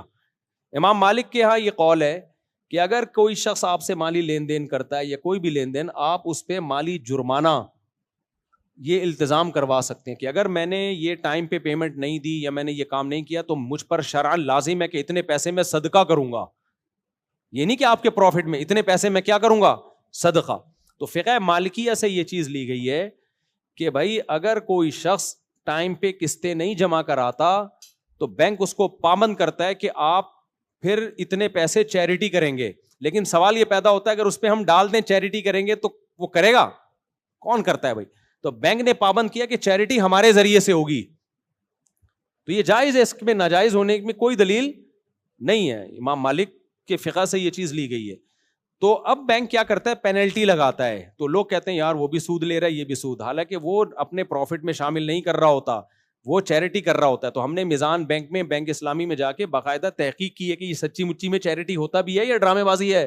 تو پتہ چلا کروڑوں روپے چیریٹی ہوتے ہیں اور بہت سارے ٹرسٹوں کو جاتے ہیں، جن میں مدارس کو بھی جاتے ہیں اور یتیم خانوں میں بھی جاتے ہیں. تو بہت فائدہ ہے، آپ لیٹ پیمنٹ کرو، یتیموں کا فائدہ ہی فائدہ ہے. جبکہ جو سودی بینک ہیں ان میں لیٹ پیمنٹ سے بینک کا فائدہ ہوتا ہے، غریب کا کوئی فائدہ نہیں ہوتا اس میں، وہ سود ان کا پروفٹ ہوتا ہے. تو اس لیے کچھ چیزیں ایسی ہیں جو ان بینکوں میں لگتا ہے دیکھنے میں کہ کان ادھر سے پکڑو ادھر سے پکڑو، لیکن حقیقت میں ایسا ہوتا نہیں ہے. تو 6 بنیادی عقود ہیں جن پہ اسلامک بینکنگ چلتی ہے، جو شریعت نے آلٹرنیٹ ہمیں پہلے سے دیا ہوا ہے. اسلام تبھی تو دین کامل ہے نا، قیامت تک کے لیے آیا ہے. تو 6 آلٹرنیٹ ہیں، ایک ہے مرابحہ، ایک ہے مضاربہ، ایک ہے مشارکہ، ایک ہے سلم، ایک ہے استثناء اور ایک ہے اجارہ. تو یہ 6 عقود ہیں جو اسلامک بینکنگ میں رائج کیے گئے ہیں سودی سے ہٹا کے، اور یہ 6 کے 6 عقود بالکل شریعت کے مطابق ہیں. تو یہ 6 عقود آلٹرنیٹ کے طور پہ نافذ کیے گئے ہیں، اور ہم نے جا کے باقاعدہ دیکھا ہے کہ پریکٹیکلی یہ ہو بھی رہا ہے کہ نہیں. اور ان دنوں میں جا کے دیکھا جب بینک میرا اکاؤنٹ ہی نہیں کھولتا تھا. اس 1 سیکنڈ میں بات کمپلیٹ کروں. اور اس وقت لوگ ہم پہ، ہماری قوم میں نا منفی سوچ بہت ہے. میں نے کہا یوٹیوب کی آمدن جائز ہے، دلائل کے انبار لگائے، اصل میں اپنا چینل ہے نا. یار تم ہر وقت الٹا کیوں سوچتے ہو؟ بار بار کہہ کہ بھائی جب ہمارا چینل نہیں تھا ہم نے اس وقت فتویٰ دیا ہے اور ہمیں پتہ بھی نہیں تھا کہ ہم اپنا چینل بنائیں گے اور مونیٹائز کریں گے. حقیقت بتاؤ، یہ تو سارا چینل ہی ایڈمن کے ہاتھ میں. لیکن اگر کیا بھی ہو تو اس سے آپ بدگمان کیوں ہو رہے ہو؟ یہی اگر ہم حرام کہتے ہیں نا تو پتہ ہے کیا کہنا تھا, ابے اصل میں ان لوگوں کو تو ہدیے نذرانے مل جاتے ہیں بیٹھ کے, دوسروں کی آمدنی انہوں نے کیا کر دی ہے, حرام کر دی. کسی حال میں لوگ خوش نہیں ہے. وہ گدھے والا لطیفہ ہی یاد آتا ہے. ایک آدمی گدھے پہ بیٹھا اور بچہ بھی گدھے پہ بیٹھا, دونوں سفر کر رہے ہیں. لوگوں نے کہا گدھا ایک ہے, بندے دو سوار ہیں, گدھے پہ ظلم کر رہے ہیں. اس نے کہا چل بچہ تو اتر جا, میں بیٹھتا ہوں. خود بیٹھ گیا, بچہ اتر گیا. لوگوں نے کہا باپ ہونے کا ناجائز فائدہ اٹھا رہا ہے, چھوٹا بچہ ہے, بٹھانا اس کو چاہیے, کمزور ہے, خود تو طاقتور ہے, جوان آدمی ہے, لیکن چونکہ باپ ہے تو باپ ہونے کا ناجائز فائدہ. اس نے بچے کو بٹھا دیا, خود اتر گیا. لوگوں نے کہا ابھی سے بدتمیز بنا رہا ہے بچے کو گدھے پہ بٹھایا ہوا ہے اور باپ گدھے کی لگام لے کے چل رہا ہے آگے, تو اس کا مطلب یہ تو بچے کو ابھی سے فرعون بنا رہا ہے, باپ کی تمیز ہی ختم ہو جائے گی. اس نے کیا کیا, اس نے خود, دونوں اتر گئے, گدھا خالی. انہوں نے کہا دنیا میں دیکھنے میں گدھا یہ لگ رہا ہے, حقیقت میں گدھے یہ ہیں, کیونکہ سواری موجود ہے اور پھر بھی پیدل جا رہے ہیں. تو اس نے اٹھا کے نا دریا میں پھینک دیا گدھا. یہ آخری کام غلط کیا, یہ بالکل گدھوں والا کام کیا اس نے. تو پبلک کی باتوں میں آ کے کیا نا, باقی جتنے بھی کام کیے سب کی کوئی نہ کوئی لاجک بنتی تھی. یہ آخری کام کیا کیا ہے, بالکل غلط. تو اگر ہم پبلک کے دباؤ میں آ کے حلال کو حرام یا حرام کو حلال کہہ دیں نا, یہ گدھوں والا کام ہوگا, یہ بالکل ناجائز ہوگا. اس لیے یوٹیوب کی ارننگ حلال ہے یا حرام ہے, جو ہمیں سمجھ میں آئے گا وہ ہم فتویٰ دیں گے, پبلک کے دباؤ سے متاثر نہیں ہوں گے. ہم جب یہ سودی بینک تھے نا, ان کی آمدن کو حرام کہتے تھے, اس وقت لوگ ہم سے اس پہ بڑی بحث کرتے تھے. ابے تمہارے اپنے بینک نہیں ہے نا اس لیے حرام کہتے. مینیجر کی تنخواہ کو ہم حرام کہتے تھے, اب بھی کہتے ہیں. میرے یہاں مسجد میں بیان ہوئے, کتنے بینکرز مجھ سے ناراض ہو گئے, یار یہ کیا ہے یہ کیا ہے. پھر جب اسلامک بینکنگ آئی ہم نے کہا اب یہ ٹھیک ہے, اس میں آ جاؤ. تو پہلے ہم جو خالص سودی بینک ہیں ان کو حرام کہتے تھے, اس پہ بھی پبلک کو اعتراض ہوتا تھا اسی مسجد میں کہ بھائی یہ تو پوری دنیا سود پہ چل رہی ہے, پوری دنیا کا نظام یہ حرام کیسے ہو گیا. پھر ہم نے کہا چلو اب اسلامک بینکنگ آ گئی, ہم لوگوں کو آلٹرنیٹ بتائیں گے, لوگ خوش ہو جائیں گے, یا زندہ آباد ہمارے لیے راستہ نکل آیا. ہم نے کہا اب کان ادھر سے پکڑو ادھر سے پکڑو, ایک ہی بات ہے. اصل میں ان مولویوں کے اپنے اکاؤنٹ کھلے میں, میرا تو نہیں کھلا ہوا تھا بھائی. جب ہم نے حلال کیا تو میری پگڑی دیکھ کے نا میزان بینک نے مجھے بھگا دیا تھا, طالبان آ گئے ہیں. انہوں نے بولا یہ تو خطرناک ہو کہ دہشت گرد نہ ہو, اس طرح کی باتیں کرتے تھے ہمارے بارے میں. ہم کہہ رہے تھے بولو بھائی ہم ان کے جائز ہونے کے فتوے دے رہے ہیں. ہمارے وہ کلپ ملینز میں گیا ہے جس کے بعد لوگوں نے بینکوں میں اکاؤنٹ کھولے ہیں, تو اس پہ بھی خوش نہیں تھے. تو یوٹیوب کو اگر میں کہہ دیتا نا حرام ہے, چیخیں نکل جاتی تم لوگوں کی, جو لاکھوں لوگ کما رہے ہیں نا, اور انہوں نے بھی ہماری گت بنانی تھی. اب یہ ان مولویوں کے چکروں میں پکڑو. ہم نے حلال کہہ دیا تو بھی چیخیں نکل رہی ہیں, تو بھی کیا نکل رہی ہیں. تو اس لیے ہمارے علماء کہتے ہیں کہ پبلک کی باتوں میں آؤ گے تو وہ گدھے والا قصہ ہوگا تمہارے ساتھ. پبلک کو مت دیکھو جو کھوپڑی میں آ رہا ہے, بچے کو گدھے پہ بٹھانا ہے بچے کو بٹھا دو, خود بیٹھنا ہے خود بیٹھ جاؤ, دونوں کو بیٹھنا ہے دونوں. اعتراض ہوگا تو گدھے کو ہونا چاہیے. گدھے کو جب اعتراض نہیں ہو رہا, وہ دونوں کو لے کے گھوم رہا ہے, تو پھر پبلک کے اعتراض پہ کیوں جاتے ہو. تو اس لیے جو صحیح مفتی ہوگا وہ لوگوں کو نہیں دیکھے گا پبلک کیا کہہ رہی ہے, وہ تمام دلائل میں غور کر کے ایک رائے قائم کرے گا.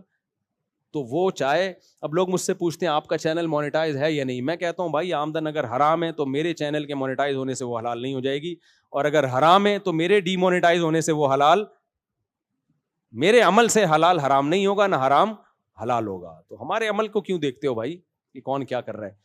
ہاں یہ بھائی کافی دیر سے بیچارے انتظار کر رہے ہیں. السلام علیکم مفتی صاحب, میرا سوال یہ ہے کہ میاں بیوی کا جو رشتہ ہوتا ہے نکاح کا, تو ان میں سے اگر کسی ایک کا بھی انتقال ہو جائے تو وہ رشتہ ختم ہو جاتا ہے جی, اور اگر نہیں دنیا کے لحاظ سے ختم ہوتا ہے. دیکھو آخرت کے لحاظ سے ختم نہیں ہوتا. یہاں بھی لوگ دو چیزوں کو خلط مت کرتے ہیں. میاں بیوی میں سے ایک کی بھی ڈیتھ ہو گئی نا تو دنیا کے لحاظ سے رشتہ ختم, آخرت کے لحاظ سے نہیں ہوتا.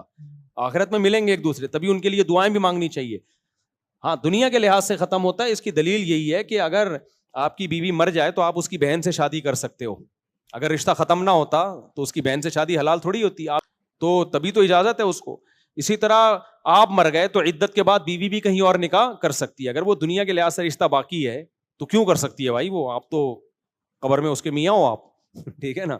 تو دنیا کے لحاظ سے, دنیاوی حکام کے لحاظ سے ختم ہو جاتا ہے, آخرت کے حکام سے باقی رہتا ہے. اچھا لیکن عورت اگر کہیں اور شادی کر لے نا تو پھر آخرت کے حکام میں بھی وہ رشتہ ختم ہو جاتا ہے. عورت کو آخرت میں آخری والا اینڈ والا میاں ملے گا, اینڈ میں جو اس کے ساتھ تھا. ارشاد. اچھا دوسرا سوال میرا یہ ہے کہ کیا سونے سے جو ہے وہ وضو ٹوٹ جاتا ہے؟ جیسے اگر ہماری اونگ آ گئی, بیٹھے بیٹھے آنکھ لگ گئی ہماری, یا ہم کافی دیر کے لیے بھی اگر سو گئے تو اس سے کیا ہمارا وضو ٹوٹ جائے گا؟ بیٹھے بیٹھے آنکھ لگنے سے وضو نہیں ٹوٹتا, لیٹ کے سونے سے وضو ٹوٹتا ہے, یا آپ سجدے میں ایسے کہ بالکل ہی بچھ گئے زمین پہ تو وضو ٹوٹ گیا آپ کا. جیسے ہوتا ہے نا سجدے میں سوتے سوتے بالکل ہی بچھ گئے. مرد جس طرح سے سجدہ کرتے ہیں تو اس میں اگر آنکھ لگ گئی تو وضو نہیں ٹوٹتا, کیونکہ پورا زمین پہ بچھے نہیں ہوتے آپ. تو خواتین جس طرح سجدہ کرتی ہیں نا سمٹ کے, ان کی اگر سجدے میں آنکھ لگ گئی تو کیونکہ وہ پوری گہری نیند ہوتی ہے پھر وہ. تو صحابہ کرام جب نبی کی نماز میں آتے تھے نا, عشاء کی نماز میں, تو عشاء بہت دیر سے ہوتی تھی تو صفوں میں اونگ رہے ہوتے تھے. حضرت عمر رضی اللہ تعالیٰ عنہ نے ایک دفعہ آواز لگائی, نامت النساء والصبیان, عورتیں بچے سو گئے ہیں. تو نبی نے ان کو دوبارہ وضو کا حکم نہیں دیا, کیونکہ بیٹھے بیٹھے سوئے تھے صف میں, ٹھیک ہے نا. تو اسی طرح آپ بیٹھے بیٹھے دونوں تشریفیں آپ کی زمین پہ ٹکی ہوئی ہوں اور آپ کو کی آنکھ لگ جائے تو آپ کا وضو نہیں ٹوٹتا.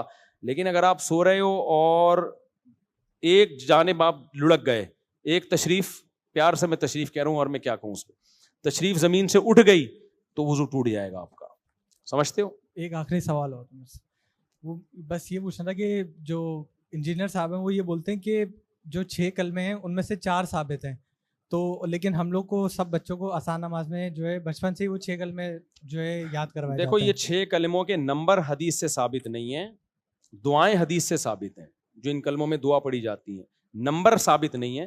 نمبر کسی نے آسانی کے لیے لگا دیا تو اس میں کوئی گناہ کی بات بھی نہیں ہے. اب کلمہ شہادت کو دوسرا کلمہ کہہ دیا تو کیا جا رہا ہے اس میں؟ حدیث میں نہیں ہے کہ یہ دوسرا کلمہ نہ پہلا کلمہ.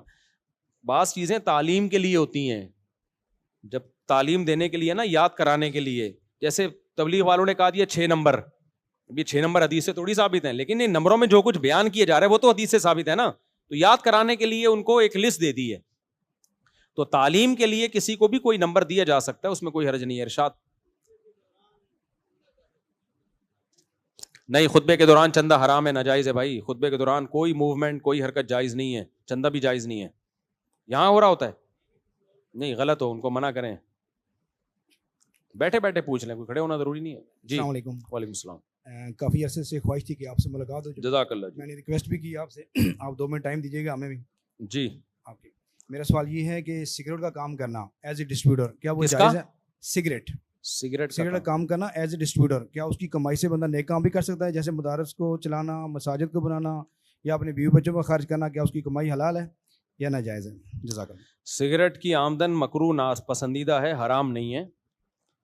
کیونکہ سگریٹ کا جو تمباکو ہے نا وہ صحت کے لیے نقصان دہ, لیکن فوری اور یقینی نقصان نہیں ہوتا, اس کا ٹائم لگتا ہے. تو ایسے بہت ساری چیزیں ایسی ہیں جو ہماری صحت کو نقصان دیتی ہیں لیکن لانگ ٹائم میں جا کے.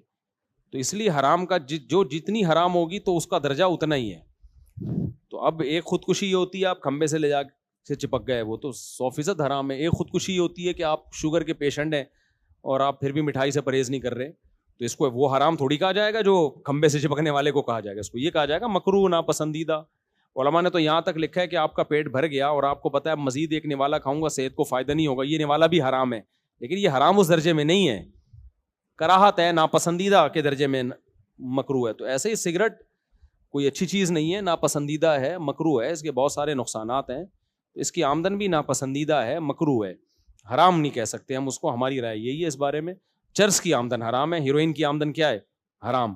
تو چرس اور سگریٹ میں کوئی فرق تو ہوگا نا, ہیروئن اور سگریٹ. تو اس لیے ہم مشورہ یہی دیتے ہیں کہ سگریٹ کا کام نہ کرو آپ. باقی کوئی کر رہا ہے تو اس کی آمدن کو حرام نہیں کہا جائے گا, ناپسندیدہ ضرور کہا جائے گا. حدیث میں اور بہت سارے کام ایسے ہیں جن کو شریعت نے ناپسندیدہ کہا ہے, لیکن پھر بھی نبی نے اس کو حرام نہیں سمجھا. جیسے حجامہ, یہ جو خون نہیں نکالتے, اس کی اجرت کو نبی نے پسند نہیں کیا, لیکن آپ نے اس کی اجرت دی ہے. پسند کیوں نہیں کیا؟ یہ کام ہر وقت جو حجامہ کرنے والا, آپ دیکھو لوگوں کی قمیضیں اتار کے بیٹھا ہوا ہوگا, کپ لگا کے خون نکال رہے, گندگی میں ملوث ہونا پڑتا ہے. ایک ایسا پیشہ ہے جو ایک سلیم الطبع آدمی کو اچھا نہیں لگتا. کہیں آپ رشتہ لینے کے لیے جاؤ, آپ کیا کرتے ہو, لڑکی والے پوچھے میں حجامہ کرتا ہوں, ایک دم ان کے دماغ میں آئے گا قمیضیں اتار کے لوگوں کے کیا لگاتا ہے. ایک تو ڈاکٹر کبھی کبھار یہ کام کر رہا ہوں نا, کرتا ہی یہی ہے, کپ لگا کے خون نکالتا ہے, پھر بلیڈیں لگاتا ہے, پھر دوسرے کی قمیض اتارے گا, خون نکالے گا. اور آسان, بغلیں صاف کرنا جائز ہے یا نہیں ہے لوگوں کی؟ بولو نا, لوگوں کی بغلیں صاف کرنا جائز ہے یا نہیں ہے؟ جائز ہے نا بھائی, اس میں ناجائز والی سطر میں تھوڑی داخل ہے. اب آپ نے ادارہ کھول لیا, دکان کھول لی کہ میں صرف بغلیں صاف کروں گا لوگوں کی, کوئی گناہ نہیں ہے, بالکل آمدن حلال ہے, لیکن پسندیدہ کہلائے گی؟ کہیں رشتہ لینے کے لیے گئے, آپ کا بیٹا کیا کرتا ہے, ڈاکٹر ہے, انجینئر ہے, سائنٹسٹ ہے, ٹماٹر بیچتا ہے, ٹھیک ہے اچھی بات, بغلیں صاف کرتا ہے لوگوں کی, ایک دم ذہن میں کیا آئے گا, بھائی یار ہر وقت گھسا رہتا ہوگا اندر لوگوں کی نا گند میں گھسا رہتا ہوگا. تو ایسے ہی جو ہر وقت حجامہ ہی کو پیشہ بناتے ہیں, تو نبی نے اس عمل کو پسند نہیں کیا, اس کی اجرت کو سخت قرار دیا ہے. لیکن پھر بھی جس نے نبی کا حجامہ کیا آپ نے ان کو اجرت دی ہے. تو کچھ چیزیں حرام نہیں ہوتی لیکن وہ قابل تعریف نہیں ہوتی. اور آسان مثال دیکھو, لوگوں کے گٹر صاف کرنے والی کمائی جائز ہے یا نہیں ہے؟ اب آپ بن جاؤ, میں لوگوں کے گٹر صاف کروں گا جی, کماؤں گا, ٹھیک ہے بھائی جائز ہے, لیکن کوئی آپ سے مشورہ لے گا تو لوگ کیا کہیں گے, یار کوئی اور کام کیوں اپنے آپ کو لوگوں کے سامنے اتنا رسوا کر رہا ہے کہ ان کی گندگی تو اٹھا رہا ہے. اللہ نے انسان کو اشرف المخلوقات بنایا, عزت دار بنایا, تو کام بھی کون سے کرو, عزت والے. میں جب یہاں آیا نا تو کسی نے مجھے کہا ہمارے یہاں مردہ نہلا دو. میں نے کہا میں مردے نہلانے کا کام نہیں کرتا, میں مردے نہلانے کا کام, میں نے صرف اپنے والد کو غسل دوں گا, اپنے قریبی کوئی ریلیٹو ہوگا اس کو غسل دوں گا, یا اپنا دوست ہوگا نا جگری, اس کے باپ کو میں دوستی یاری میں غسل دے دوں گا. میں اس کو پروفیشن نہیں بناؤں گا. جائز ہے, میں یہ نہیں کہہ رہا جو مردوں کو غسل دیتے ہیں وہ غلط کرتے ہیں, لیکن بھائی میں نے کہا میں اپنے آپ کو کیوں, اللہ نے مجھے ٹوٹی پھوٹی عزت دی, میں اچھے خاندان میں پیدا کیا, میں اس قابل نہیں ہوں, میرے اعمال اس قابل نہیں ہے, لیکن میں اپنے آپ کو لوگوں میں کیوں ذلیل کروں بھائی, میں اپنی ویلیو لوگوں کی نظروں میں کیوں گراؤں. مردے نہلا کے جو مردہ ہو رہا ہے, تو ایک مولوی صاحب سے میں نے یہ کہہ دیا بھائی میں یہ کام نہیں کرتا, وہ غصے ہو گئے, کہہ رہے یہ ثواب نہیں ہے مردے نہلانا. میں نے کہا ثواب ہے تو جس کا باپ مرا ہے اس کے بیٹے کے لیے ثواب ہے یہ. کہہ رہے نہیں یہ تو انسانیت کی خدمت ہے. میں نے کہا بھائی انسانیت کی خدمت تو یہ بھی ہے کہ پھر آپ لوگوں کے گوں بھی اٹھاؤ, جا کے کسی کا گٹر بند ہو جاتا ہے آپ جا کے صاف کرو. کہتے ہیں آپ کو تو وہ آتا نہیں. میں نے کہا میں سیکھ بھی بھنگیوں سے سیکھ سکتا ہوں میں یہ کام, میں کیوں مردے نہلاؤں بھائی لوگوں کے لے جا کے. انہوں نے کہا نہیں یہ سنت طریقے کے مطابق لوگوں کو نہلانا آتا نہیں ہے اس لیے آپ نہلائیں. تو میں نے کہا سنت طریقے کے مطابق نہلانا آتا نہیں ہے تو میں نہلانا سکھانا میری ذمہ داری ہے. کوئی میرے پاس آئے کہ میں نے مردہ نہلانا ہے, سنت طریقہ کیا ہے میں اس کو بتا دوں گا, یہ میرا کام ہے, نہلانا میرا کام نہیں ہے. اس کی مثال ایسے ہے جیسے آپ پہ غسل فرض ہوا, آپ کی شادی تھی, صبح آپ نے غسل کرنا تھا, رخصتی ہو گئی, اب صبح آپ نے غسل کرنا ہے. اب آپ کو غسل فرض کیسے کیا جاتا ہے آپ کو آتا نہیں ہے, آپ مجھے فون کر کے فرض غسل کا طریقہ پوچھو گے, میں آپ کو طریقہ بتاؤں گا, یہ میری شرعی ذمہ داری ہے. لیکن اگر آپ کو آ کے مجھے نہلا بھی دیں تو میں نہلاؤں گا آپ کو. آپ 1 کروڑ روپے بھی دو گے نا, اس آپ سنت کے مطابق مجھے نہلا دیں, اور میں نے یہاں سے یہاں تک وہ باندھا ہوا ہے, سطر نظر نہیں آئے گا, میں پھر بھی نہیں نہلاؤں گا. چاہے 1 کروڑ کیا 10 کروڑ بھی دو, میں کہوں گا بھائی میری 2 ٹکے کی عزت نہیں رہے گی, آج اس کو نہلانے جا رہا ہوں, آج اس کو. تو ایسے ہی جب مر جائے گا تو میں کیوں نہلاؤں بھائی, جو اس کی اولاد ہے وہ نہلائے نا اس کو. اگر اس کو سنت طریقہ نہیں آتا تو سنت طریقہ بتا دوں گا میں. تو یہ مردے نہلانا, اب علماء بعض یہ کام کر رہے ہوتے ہیں بھائی, یہ علم والوں پہ سوٹ نہیں کرتے. آپ اپنی دیکھو, اسلام میں سب سے پہلے جان کی حفاظت, اس کے بعد سب سے پہلے عزت کی حفاظت ہے, مال اس کے بعد ہے, اس کے بعد مال کی حفاظت ہے. حفظ جان اور ناموس یعنی عزت کی حفاظت, اور اس کے بعد مال کی حفاظت ہے. عزت پہلے ہے, پیسہ بعد میں ہے. تو اس لیے وہ چیزوں کو پیشہ مت بناؤ جن میں انسان کی عزت ختم ہوتی ہے, تو وہ نہیں بنانے چاہیے, اس کو نہیں کرنا چاہیے وہ کام انسان کو. ہاں کچھ چیزیں ایسی ہیں جن میں عزت جاتی نہیں ہے, لیکن بے وقوف لوگ سمجھتے ہیں کہ عزت نہیں ہو رہی, وہ تو پھر بے وقوفوں کے تو معیار ہی الگ ہوتے ہیں نا. اب جو ٹھیلا لگا رہے ہیں, ٹماٹر بیچ رہے ہیں, یہ کوئی توہین کا کام نہیں ہے, بزنس کر رہا ہے اپنا ٹھیلا اپنا, اس میں اگر اس کو کوئی حقارت سے دیکھتا ہے تو دیکھنے والا برا ہے, لیکن گندگیاں صاف کرنا لوگوں کی, تو یہ کام مجبوری میں کسی بیچارے کا کوئی رزق نہیں ہے, وہ تو ایک مجبور ہے. بھیک مانگنے سے اچھا ہے, میں بھنگیوں کو بری نیت سے نہیں دیکھتا, بھیک مانگنے سے اچھا ہے کہ گٹر صاف کر کے کما لیتے ہیں. بھیک مانگنے سے کروڑا گنا بہتر ہے. اب ہر ایک کے حالات مختلف ہوتے ہیں, لیکن اگر آپ کے پاس کوئی دوسرا جائز ذریعہ ہے کمانے کا تو بھائی مردے کو آپ مت نہلاؤ, اس کو آمدن اور پیشہ مت بناؤ. میں طلبہ کو بھی منع کرتا ہوں. اچھا بات سے بات نکلتی ہے, ایک طالب علم کو میں نے پوچھا بیٹا تمہاری ذریعہ آمدن کیا ہے؟ کہہ رہا میں شادی کر رہا ہوں. میں نے کہا تمہاری ذریعہ آمدن کیا ہے؟ کہہ رہے میری ذریعہ آمدن کیا ہے, مردانہ قوت کی دوائیں بیچتا ہوں. مت کرو. کہہ رہے ہیں یہ کیا بات ہوئی یار, یہ تو جائز ہے. میں نے کہا جائز ہے, طالب علم پہ یہ کام سوٹ نہیں کرتا. پھر میں نے اپنے میں نے کہا میرے تو 4 شادیاں ہیں نا, کتنے لوگوں نے مردانہ قوت کے سلسلے میں مجھ سے رابطہ کیا ہوگا, آپ کی سوچ ہے. میں اگر یہ بزنس کرنا چاہتا کھرب پتی ہوتا, میں سمجھ رہے ہو, کھرب پتی ہوتا میں نے کہا میں نے کیوں نہیں کیا, لیکن یہ چھاپ ہی غلط ہے یار, ہم کیا بیچ رہے ہیں لوگوں کو مردانہ. میں نے کہا یہ ہمارے جو علم کی طرف ہماری نسبت ہے, ہم کوئی عزت دار نہیں ہے, ہمارے اعمال کیا ہے ہمیں پتہ ہے, لیکن علم کی طرف جو ہماری نسبت ہے اس نسبت کو ہم نے بچا کے رکھنا ہے. کوئی ایسا کام نہیں. میں نے کہا میں شہد کا میں نے بزنس کیا بہت طویل عرصے تک, مجھے ایک نمبر خالص سلاجیت جو بہت ہی خالص ایک نمبر ہوتی ہے پورے بورے بھر کے کسی نے لا کے دی کہ آپ بیچو. میں نے کہا بھائی میں یہ کام نہیں کروں گا, کیونکہ سلاجیت لوگ سمجھتے ہیں کس کام کے لیے, مردانہ قوت کے لیے, حالانکہ اس کے اور بہت سارے فائدے ہوں گے. میں نے کہا یہ کام میں نہیں کروں. میں نے پورے بورا اٹھا کے کسی حکیم کو پکڑا دیا. میں نے کہا بھائی یہ تم جانو تو میں نہیں یہ کام کروں گا, کیونکہ اور اس وقت میری آمدن بہت کم تھی. وہ میں بزنس کرتا تو کروڑوں روپے کماتا, اور میں نے دیکھا ہے لوگ کما رہے ہیں, تو میں یہ نسخے بتانا شروع کر دوں اس کی آمدن اور یہ معجونیں بیچنا شروع کر دوں. لوگ آتے تھے آپ کے پاس خالص سلاجیت ملے گی؟ میں نے کہا نہیں بھائی میرے پاس. کہہ رہے ہیں آپ کی اتنی شادیاں پھر کیسے ہیں؟ میں نے کہا روٹی پراٹھے سے چل رہا ہوں بھائی میں. ہم نے اپنے آپ کو روٹی اور پراٹھے پہ کیا کر لیا ہے, سیٹ کر لیا. تو میں یہ دوائیں بیچنا چاہتا, بہت بیچ کے بہت کچھ, میرے ڈاکٹروں سے تعلقات ہیں, حکیموں سے تعلقات ہیں, سائنسدانوں سے تعلقات ہیں, پائلٹوں سے ہیں, فوجیوں سے ہیں, پولیسوں, بھائی ایک مشہور آدمی کے ہر ایک سے ہوتے ہیں. میں تو دبا کے منجن. لیکن میں نے کہا یہ عزت والا کام نہیں ہے. تبھی جو 2 نمبر حکیم ہوتے ہیں نا, جن کو آتا باتا کچھ نہیں ہے, ان کے بورڈوں پہ بڑا بڑا لکھا ہوتا ہے مردانہ طاقت ایک رات میں. جو سمجھدار حکیم ہوتے ہیں ان کے بورڈ پہ آپ کو کوئی ایسی چیز نظر نہیں آئے گی. ان کو پتا ہے یار اپنی عزت کا جنازہ نکال رہے ہو, تمیز سے جو حکمت کا کام ہے وہ کرو.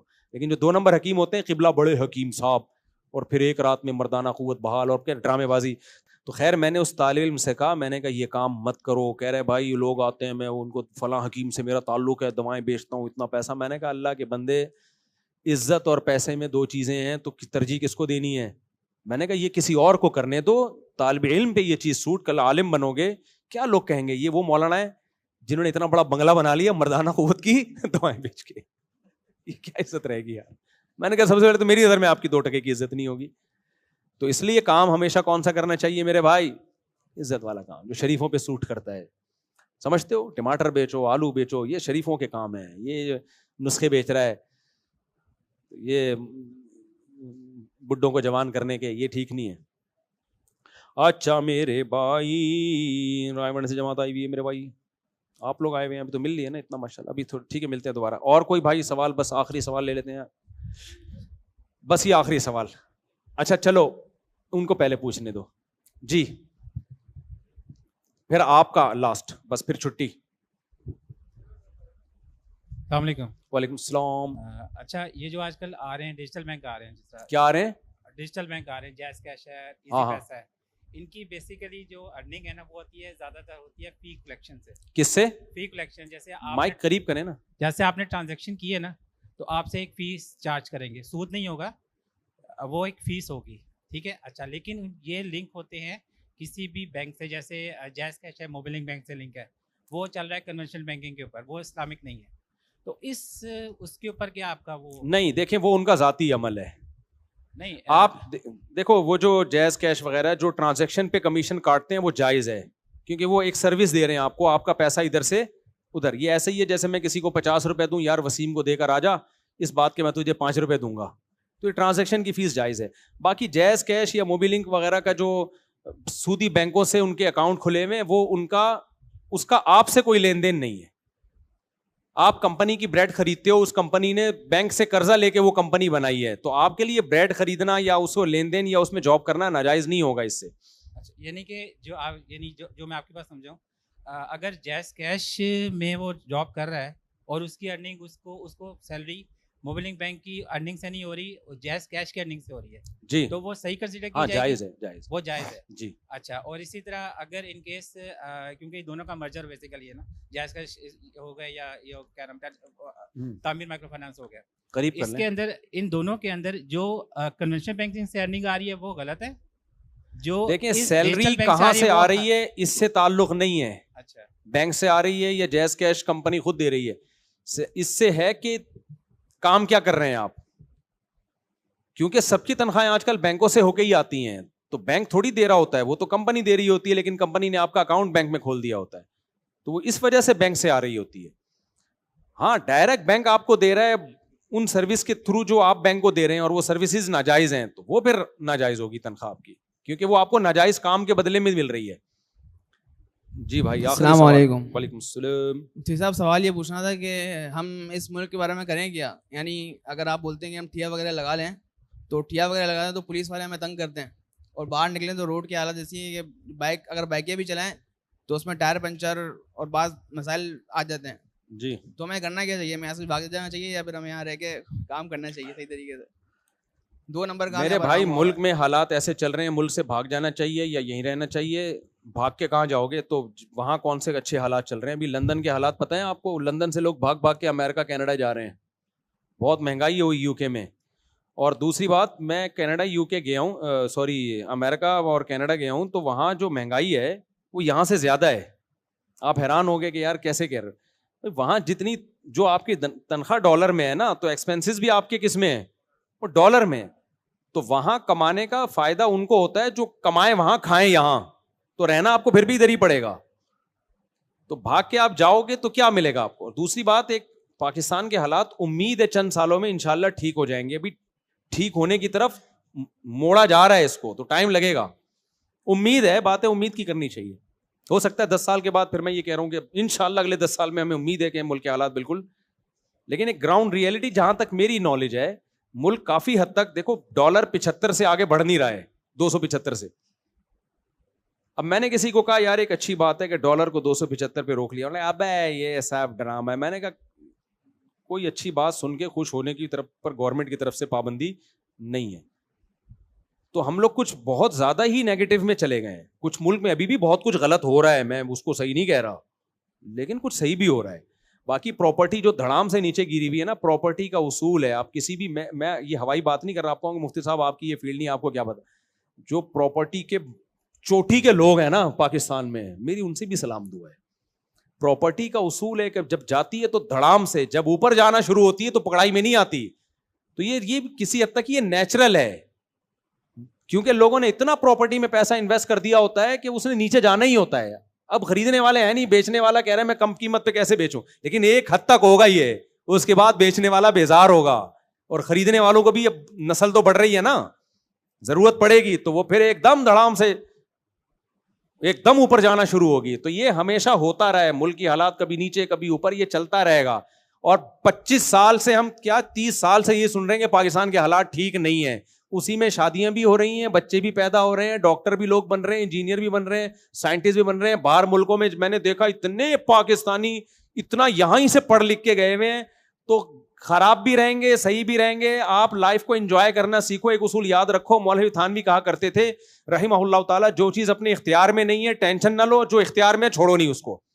ملکی حالات کی ٹینشن لے کے کیا ٹھیک ہو جائیں گے حالات؟ میرے اور آپ کے نہیں ہے, جو بڑے بھائیوں کے ہاتھ میں ہے سب کچھ, بزرگوں کے ہاتھ میں ہے سب کچھ. تو ہم نے کیا کرنا ہے یار ان سے؟ تو جن کے ہاتھ میں ہے وہ ان کا ہیڈک ہے, وہ ہمارے ہاتھ میں ہوتے تو ہم ان کو ٹھیک کر دیتے, یوں پڑھ کے گھما لیتے. ابھی میں نے بیان میں کہا نا, الیکشن میں سسٹم چلائے, سسٹم چلائے, تو ہم نے ٹھیک کر لیا اس کو. ہماری مرضی کے ہو گئے الیکشن, پہلے کبھی ہوئے, آئندہ کبھی ہوں گے. اب میں ٹینشن لوں کیا ہو رہا ہے الیکشن میں یار, یہ کیا ہو رہا ہے, تو میرے ٹینشن سے میرا برین ہیمریج ہوگا, میرے بال سفید ہو جائیں گے, مجھے قبض ہو جائے گا, مجھے شوگر ہو جائے گی. الیکشن شفاف نہیں ہوں گے. مجھے وہ کرنا ہے جو میری کھوپڑی میں آ رہا ہے, جو میرے اختیار میں. ایک تو مایوسی میں جو اچھی باتیں ان کو بھی سوچنا ہے, ساری باتیں. جیسے ایک اچھی بات میں نے بتا دی, ڈالر 275 پہ الحمدللہ رک گیا ہے, ایک اچھی بات ہو. کینیڈا کا ڈالر تو نیچے گیا ہے, وہ تو سستا ہو گیا. کینیڈا کا ڈالر جب میں تھا وہاں 205 روپے چل رہا تھا, ابھی 200 پہ آ گیا. ہم نے کہا لو بھی 5 روپے نیچے آ گیا. تو ایسی کہیں سے بھی کوئی ہلکی سی اچھی خبر ملے, ایک دم انجوائے کرنا شروع کر دو اس کو, سوچ کے تھوڑا سا موقع ملے گا نا. جیل میں جو قیدی ہوتے ہیں نا, کسی نے مجھے بتایا کہ ہم بہت ٹینشن میں رہتے تھے, کوئی ہلکا سا لطیفہ سناتا تھا, ہم بہت زور سے کہہ کے لگا کے ہنستے تھے کہ تھوڑا سا انجوائے کرنے کا موقع ملا ہے تو فل انجوائے کریں اس کو.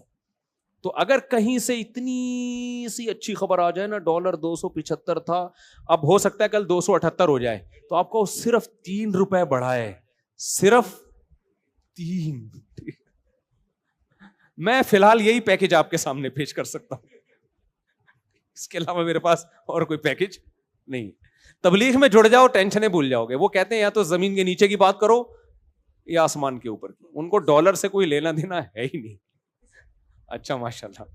اچھا جی صاحب, وہ جیسے وہ بینکنگ کی بات ہو رہی تھی, اسی میں ذرا ایک دو باتیں اور تھیں جی, کہ جسے لوگ یہ کہتے ہیں کہ جی وہ بنڈوری ٹاؤن والے کہتے ہیں کہ ناجائز ہے اور تقی عثمانی صاحب کہتے ہیں کہ جائز ہے. جی ٹھیک ہے, تو میں آپ سے یہ کہنا چاہوں گا کہ اپنے چینل پہ آپ یہ کہتے ہیں کہ بنڈوری ٹاؤن والے بھی ہمارے ہیں. جی جی جی جی, اور مفتی صاحب بھی ہمارے ہیں, لیکن بنڈوری ٹاؤن والے ساتھ میں یہ بھی کہتے ہیں کہ اگر آپ تقی عثمانی صاحب کو ہم سے بہتر سمجھتے ہیں تو آپ اس پہ عمل کر لیں تو آپ کو گناہ نہیں ہوگا. ایک بات تو یہ. دوسری بات یہ ہے کہ ایک عالم دوست نے ہم سے یہ کہا کہ یہ جو لوگ کہتے ہیں کان یہاں سے پکڑ لو یہاں سے پکڑ لو ایک ہی بات ہے, ایسا نہیں ہے. بولا کہ تقی عثمانی صاحب کے اس عمل کے اوپر اعتراض وہ کر سکتا ہے کہ جو تقی عثمانی صاحب سے زیادہ علم رکھتا ہو, جو کہ ہے نہیں, یا کم از کم برابر علم رکھتا ہو, وہ بھی نہیں ہے. تو جو نیچے علم رکھنے والے ہیں وہ اعتراض کرنے کی ضرورت کیسے کرتے ہیں. اور ایک دوسری بات یہ تھی جو آپ نے کہا کہ وہ وضو کے کیا ہے وہ غسل کے فرائض آگے مفتی صاحب سے پوچھ لیا کریں. تو میرا آپ سے بھی یہ کہنا ہے اور اپنے تفسر سے تمام ائمہ سے آپ یہ کہہ دیں کہ آپ یہ انتظار نہ کریں کہ کوئی آپ سے غسل کے فرائض آگے پوچھے. آپ اپنے بیانات کے اندر غسل کے فرائض بتائیں, کیونکہ میرا تجربہ یہ ہے کہ 80% لوگ عمرے پہ اور حج پہ جاتے ہیں, ان کو غسل کے فرائض نہیں معلوم. اور تبلیغ والے کہتے ہیں کہ جب انسان ناپاک ہو جاتا ہے تو اس کو اپنی مسجد میں نہیں رہنا چاہیے, تو وہ حرم کیسے جا رہا ہے. ہاں بھائی نے, رفیع بھائی نے جو باتیں کی, ایک بنوری ٹاؤن نے اسلامی بینکنگ کو ناجائز سمجھتے ہیں, تو بھائی وہ بھی علماء لوگ ہیں, اہل حق علماء میں سے ہیں, لیکن وہ ساتھ ساتھ یہ بھی کہتے ہیں کہ اگر کسی کو مفتی تقی صاحب کے فتوے پر اعتماد ہے تو, کیونکہ دیکھیں بینکنگ کے مسائل مالی معاملات میں تو سب مانتے ہیں کہ حضرت مفتی تقی صاحب بہت ایکسپرٹ ہیں. اور یہ میں آپ کو بات عرض کر دوں, یہ بھی حضرت کے ساتھ زیادتی ہے. وہ صرف بینکنگ کے مسائل میں ماہر نہیں ہیں, وہ ہر مسئلے میں ماہر ہیں. ان کو محدود کر دینا کہ اسلامک, کیونکہ ہم نے ان کی عربی کتابیں پڑھی ہیں, میں نے ان کی صحیح مسلم کی عربی میں شرح ہے ان کی تکمیلۃ فتح الملہم, وہ آپ پڑھو گے آپ کو اندازہ ہوگا کہ ان کو حدیث کا اللہ نے کتنا علم دیا ہے. اسماء الرجال میں بہت ایکسپرٹ ہیں وہ. فقہ میں ان کی درس ترمذی آپ پڑھو تو آپ حیران ہو جاؤ گے, آنکھیں کھل جائیں گی آپ کی. تو یہ کہہ دینا کہ وہ اسلامک بینکنگ کے مسائل میں, وہ اسلامک بینکنگ کے مسائل میں تو ان کا دنیا سے واسطہ پڑا ہے, دنیا نے لوہا مان لیا. باقی مسائل میں واسطہ پڑتا تو بھی دنیا لوہا مانتی, تو صرف اس میں نہیں ہے ایکسپرٹ وہ.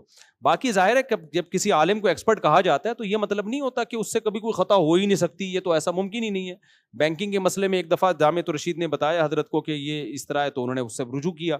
مفتی رشید احمد صاحب رحمہ اللہ نے ایک دفعہ بتایا کہ کرنسی کے نوٹوں کے تبادلے میں خاص ایک بیع تھی, خرید و فروخت, اس میں انہوں نے رجوع کر لیا اس سے. وہ تو علماء کرتے رہتے ہیں, یہ تو ان کی ایک بڑا پن ہے کہ وہ کبھی کوئی ان سے خطا ہو تو وہ رجوع بھی کر لیتے ہیں, لیکن طنز کرنا نہیں بنتا.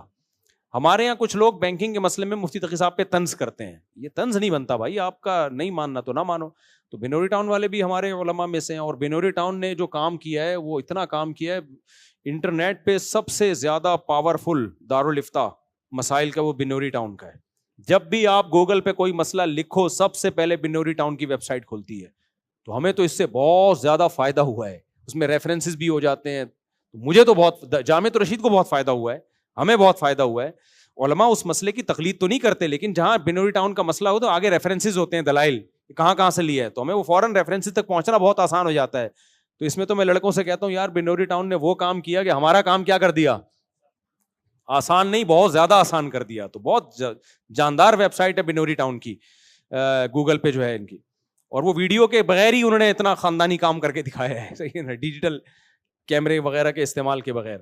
تو سب علماء محنت کر رہے ہیں, کام کر رہے ہیں, طنز کسی پہ نہیں بنتا. آپ کو جس کی رائے پر اعتماد ہو آپ اس کی رائے پر عمل کر سکتے ہیں. باقی غسل کے فرائض رفیع بھائی نے کہا سکھا دو, وہ میرا کلپ موجود ہے, غسل وضو سب کچھ سکھایا ہوا ہے اس میں.